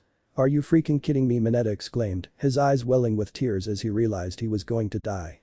There were sighs of relief when someone said, "I'm referring to the sports festival." Mineta continued to lose her mind over the prior absence of context. "They're still doing it after what happened at the USJ." Jiro responded. "They're still doing it as a sign that we've dealt with the situation, plus security will be beefed up than previous years. However, this will be the time for you to shine. This is an important event, so you better give your best effort if you want to be a pro hero. Stand out from the rest, get noticed by the hero agencies. It will begin in 2 weeks, be prepared to do your best at the festival. Class dismissed." Aizawa said as he walked out of the classroom, his sleeping bag along. Kirishima exclaimed to Shiro, Sato, and Kaminari, "Oh man. I'm so pumped for this event." Midoriya glanced at each person while glancing at the notebook he had made during Aizawa's brief talk during the sports festival. He grinned at the notebook's training schedule after creating the most effective one for the 2-week timeframe. He grinned, excited about the occasion. In the 2 weeks preceding the festival, Midoriya's primary concentration was on his lunar powers, more precisely, how to employ them in conjunction with his sun talents to defend himself during the day. He therefore dedicated the majority of the 2 weeks on developing skills that would improve his fighting ability and strengthening his physique, but he also made sure to train Ofa for at least an hour each week. He was training celestial homage and his weapons, but there was a constant strain in his thoughts that bothered him. He felt that he was not using all of his ability, and that was unsettling. "Damn it," he exclaimed, watching in horror as Yayoi Rozu's cannon, which she had built out of her desire to assist him, broke through his moonlight barrier with such ease. He built another barrier and repeated the exact same test under the blazing sun, ending with the same outcome each time. His friend ran over to him in alarm as he hurled his frustrated water bottle, spilling its contents all over the floor. She noticed that he was staring at the tossed water bottle and clenching his fist. Midoriya wondered himself, what am I doing wrong? As he reached for his backpack, took out his own notebook and turned the pages until he reached the section about the moon and reviewed all he had jotted down. Glancing over his shoulder, Yayoi Rozu saw him frantically jotting down notes. He then began to groan, putting his face in his hands and letting out a frustrated cry. Though she appeared worried, she reached for his notebook and began carefully reading what he had written in both sections. Suddenly, a thought clicked in her mind. Maybe you're thinking this wrong, Izuku. Instead of thinking them as 2 separate quirks, think of them as a conjoining quirk. Your rhetoric in the notes make it seem like you're just pushing one of them away while you're trained. I read in a book that the sun and moon are opposites, but they also complement each other in many different ways. The yin and yang symbol can represent the light and darkness of the sun and moon, respectively. I think you should incorporate both of lunar and solar, with of course the time of day in consideration. Yayoi Rozu responded. With a broad smile, Midoriya abruptly picked her up and whirled her around after giving her a startled glance. Despite her intense blush, she was beaming broadly as she put her arms around his neck. Midoriya ceased spinning her and exclaimed, I can't believe my answer was right in front of me. His smile never going away. As soon as he put her down, Yayoi Rozu reddened even more. He quickly went to his notes and began ripping pages out of the notebook. Alarmed, she hurried up to him and noticed that he had torn out the pages pertaining to his quirk and had begun writing new ones. A few minutes later, he nodded and grinned before turning to face her. Seeing the passion in his eyes, she gave her boyfriend a smile before glaring at him and building an entire queue of cannons. Midoriya glanced at the queue, but he didn't waver since he felt as though a burden had been taken off his shoulders. This time, the barrier was strengthened by the sun and moon energies. His entire expression altered, the sun began to shine even brighter and he nodded as he stared at Yaoi Rozu. His eyes were now a dance of silver and yellow. She nodded and let go all of the cannonballs, sending a surge of projectiles hurtling in the direction of the lad with the green hair, but he composed himself, cleared his head, and visualized the barrier as unbreakable. Suddenly, he witnessed what appeared to be two individuals touching the barrier, which in some way gave it power. With all of his might, Midoriya watched as the projectile struck the shield, breaking nearly every one of them apart from one, which he absorbed and transformed into energy. He released the barrier and felt invigorated rather than exhausted. Yaoi Rozu raced to him and sprang into his arms, exclaiming, "Izuku." Midoriya sensed the connection between him and the sun growing as they hugged each other, and he figured he would feel the same way about the moon. He was proud of his peculiarity and grinned while shaking his head. Having let Yaoi Rozu down, he went on to practice more barriers and started estimating their width and size in order to have a sense of the parameters. Midoriya discovered several benefits from his quirk as his sun powers grew stronger and stronger. He might first become invisible by leveraging the sun to his advantage while projecting light from his body, which would allow him to remain invisible to the unaided sight. Second, he realized that he was much faster when he used his sun powers. When paired with his lunar powers, which allowed him to conceal his motions and cancel out any sound, he was soon able to turn that into a really helpful trick. With his lunar abilities, he could blend in with the night and go silently wherever he went. In addition, he had considerable control over gravity at night and could follow anyone once he detected their smell. Following that, he continued to decipher more and more aspects of his peculiarity, learning about, among other things, levitation, reflection, and refraction. He also kept studying the sun and moon, discovering that while his lunar abilities are not as strong as their solar counterparts, he could still heal with them. He also made a mental note that he could project an aura around himself to shield both his physical and emotional well-being. In addition, though he was not successful in identifying many, he was learning new myths and stories concerning the sun and the moon. Along with Yaoi Rozu, he practiced using weapons, particularly the Naginata. She drilled him gruelingly, repeatedly hitting him while pounding out the fundamentals and skills. It goes without saying that he rapidly learned how to use the Naginata because it was a lot like a staff, which his girlfriend was an expert at. He improved with it during the course of the 2 weeks. He would train with all might in secret and at night in Takoba, strengthening his command over Ofa with the aid of the serene seas and the calming effect of the moon on him. He spent an hour running the beach area's coastline with Ofa in his legs virtually every night with all might. The weekend after the second week, he concentrated only on refining Ofa and enhancing his performance.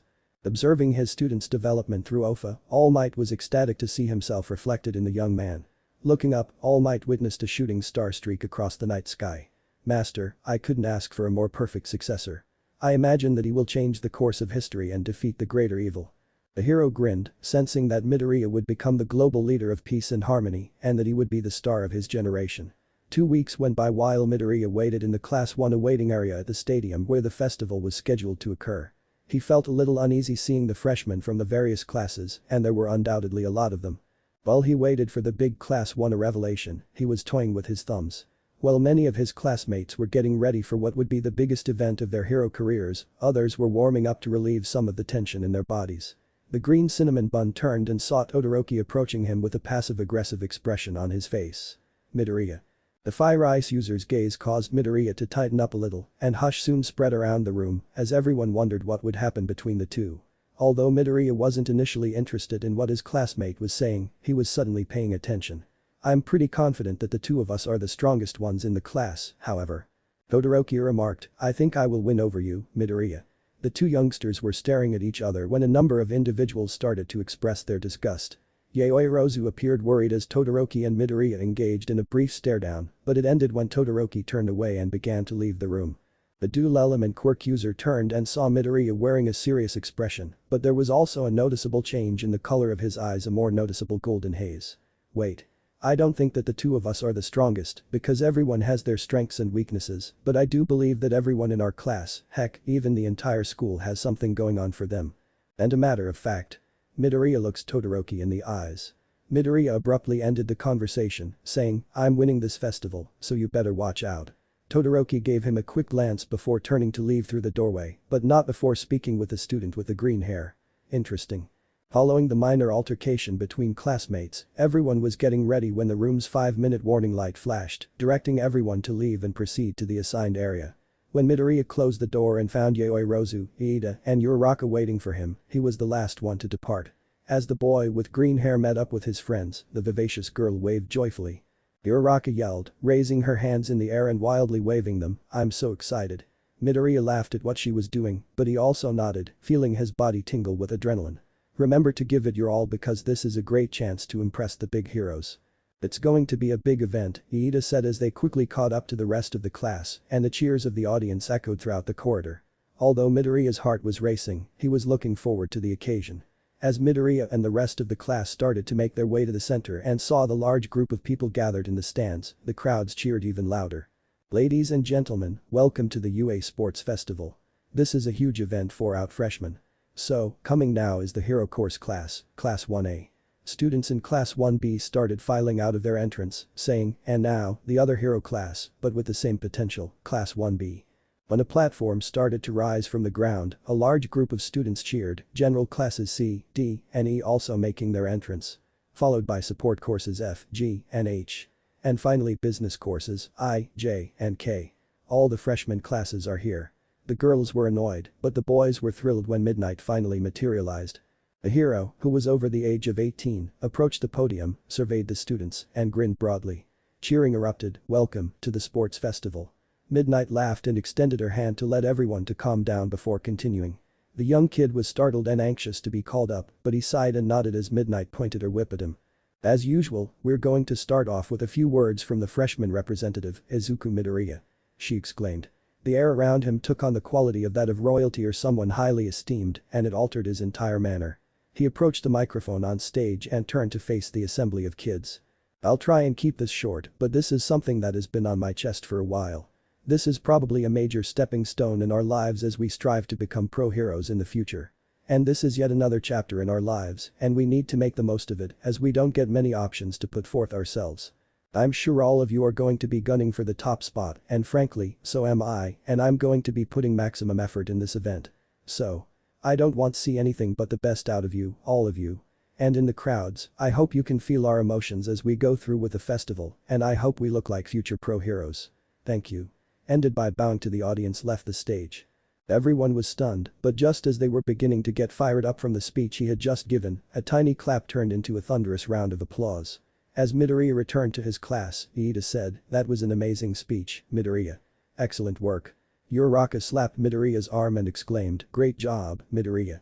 Kirishima grinned and remarked, "Man, bro. You got me all psyched up for this festival." With a laugh, Midoriya saw Midnight return to the microphone. She gestured to the big screen, which was cycling over several events as she said, "What an exciting speech from Izuku Midoriya. Anyways, on to the first event of the festival." The audience started to become enthusiastic and Midnight announced, "The first event is an obstacle race." Midnight commenced elucidating the regulations, stating that students were free to engage in any activity inside the boundaries of the race, subject to the apparent limitations. Before long, the students started filing into the location where the race was meant to begin.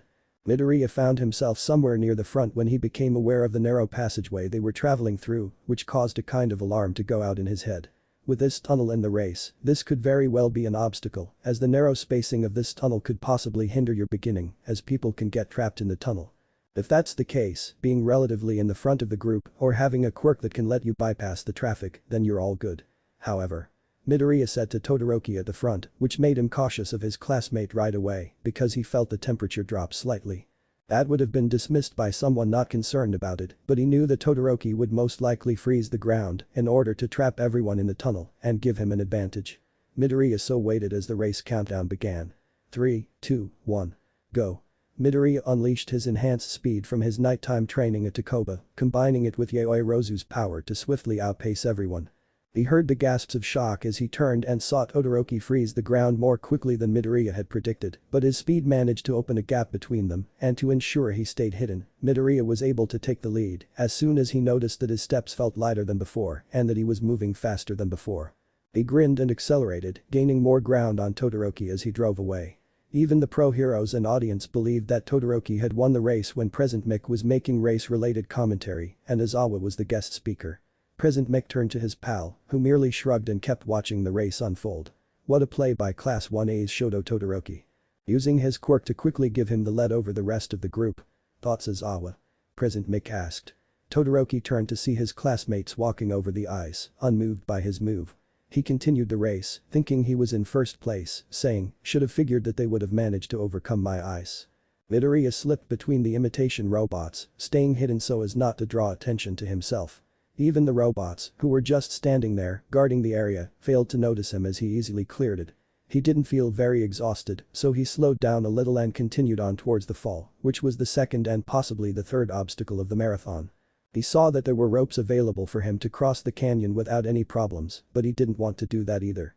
Instead, he utilized his moon power of stealth to cancel it out and use it to fly over the canyon while remaining out of sight of the onlookers. When he reached the end of it, he landed and used his lunar energy to slip back into disguise as he moved towards the race's finish line. He also noticed that Todoroki had reached the canyon and was being followed by some pupils. Students are now making their way to the autumn. Please, watch your step. Meanwhile, Todoroki is breezing through the obstacle and is now onto the final stage, and then we have Katsuki Bakugo catching up to him. Just look at him also breeze through the autumn. Present Mick exclaimed as the applause got excited. As he watched the race, Aizawa sensed something. When neither Aizawa nor Toshinori could locate the youngster or his pupil, they wondered, where is Midoriya at? He compassed himself, thinking that his pupil would survive. When Midoriya reached the minefield, he levitated over it once more. He observed Todoroki and Bakugo approaching the minefield and engaged in a small altercation as they attempted to outdo each other. The moment was almost here for Midoriya to make his appearance, and it was all because of Present Mick. He released his levitation and picked up his speed. The pro heroes were glancing at the two boys and making predictions about who would win. Alright. Nearly everyone is at the final obstacle, the minefield.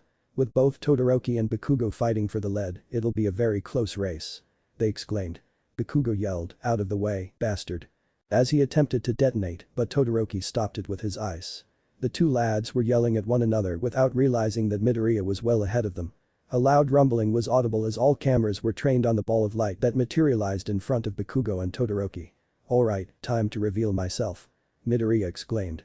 When it finally faded, Midoriya was seen picking up his pace, surprising everyone in the stadium and sporting a tiny smile as he approached the finish. Present Mick glanced to Aizawa, who was equally perplexed until he figured it out. What it appears that Class 1A's Izuku Midoriya is in the lead, and by a huge margin. Where did this guy come from, Aizawa? He used his quirk to gain an advantage and was able to hide himself from everyone, including ourselves. Combined with that, his speed was another factor for him to actually be the one in the lead. He must have used a situation in the tunnel to quickly get a lead over Todoroki and the rest of the group, pretty clever. The hero with a bandage stated. Pretty impressive kid. Wow. Izuku Midoriya was actually in the lead this entire time. Aizawa, why do you have all the strong students? I wonder that myself sometimes. Todoroki and Bakugo expressed their disbelief at seeing the boy depart and speed into the hallway to the finish line, while the other students were startled that Midoriya had such a large lead. Bakugo yelled, damn it DEKU. As he attempted to pass Todoroki, but the red and white-haired youngster blocked him. A few seconds later, he too entered the corridor, and Bakugo, enraged, followed. As he spotted the light at the end of the corridor and stepped into it, Midoriya heard the audience cheer and applaud. He turned to face Toshinori, who gave him a thumbs up and had a big smile on his face. Midoriya grinned and gave it his own thumbs up in return. Then he saw Bakugo and Todoroki had also shown up. Confetti erupted out of nowhere as participants began to finish the race. Here we are folks. The winner of the race is Izuku Midoriya. The boy who caught us all off guard. They exclaimed. With a tinge of disappointment on his face, Uraraka ran up to him and extended her hands out for a high five. He returned the favor, grinning at her, and then turned to see Iida approaching them. Iida replied, congratulations, Midoriya. I must say, I'm rather impressed with your performance. You had us all beat with your little stunt you pulled. Midoriya grinned back at Iida as they shook hands. He caught sight of Yaoi Rozu finishing the race a few seconds later, her top undone to expose her black bra. She had an expression on her face that said something was wrong, so he raced over to her. When he arrived, she looked relieved to see him.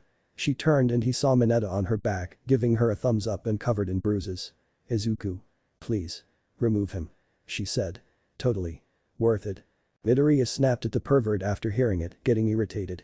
They all watched as they moved slowly towards the center, where midnight was once more, and she sighed as she smiled gratefully at him. Midoriya approached the platform with a broad smile on her face. As he readied himself for what was about to happen soon, Midoriya turned to face the screen. The top 42 students will move on to the next event of the festival, and for those of you that didn't make it to the top 42, don't worry. As for the rest of you, please turn your attention towards the screen once again. Thanks for watching guys, that's it for today, so hope you enjoyed this video. If you do, please leave a like, share and subscribe. Also don't forget check out our author of this fanfic, link and details in description.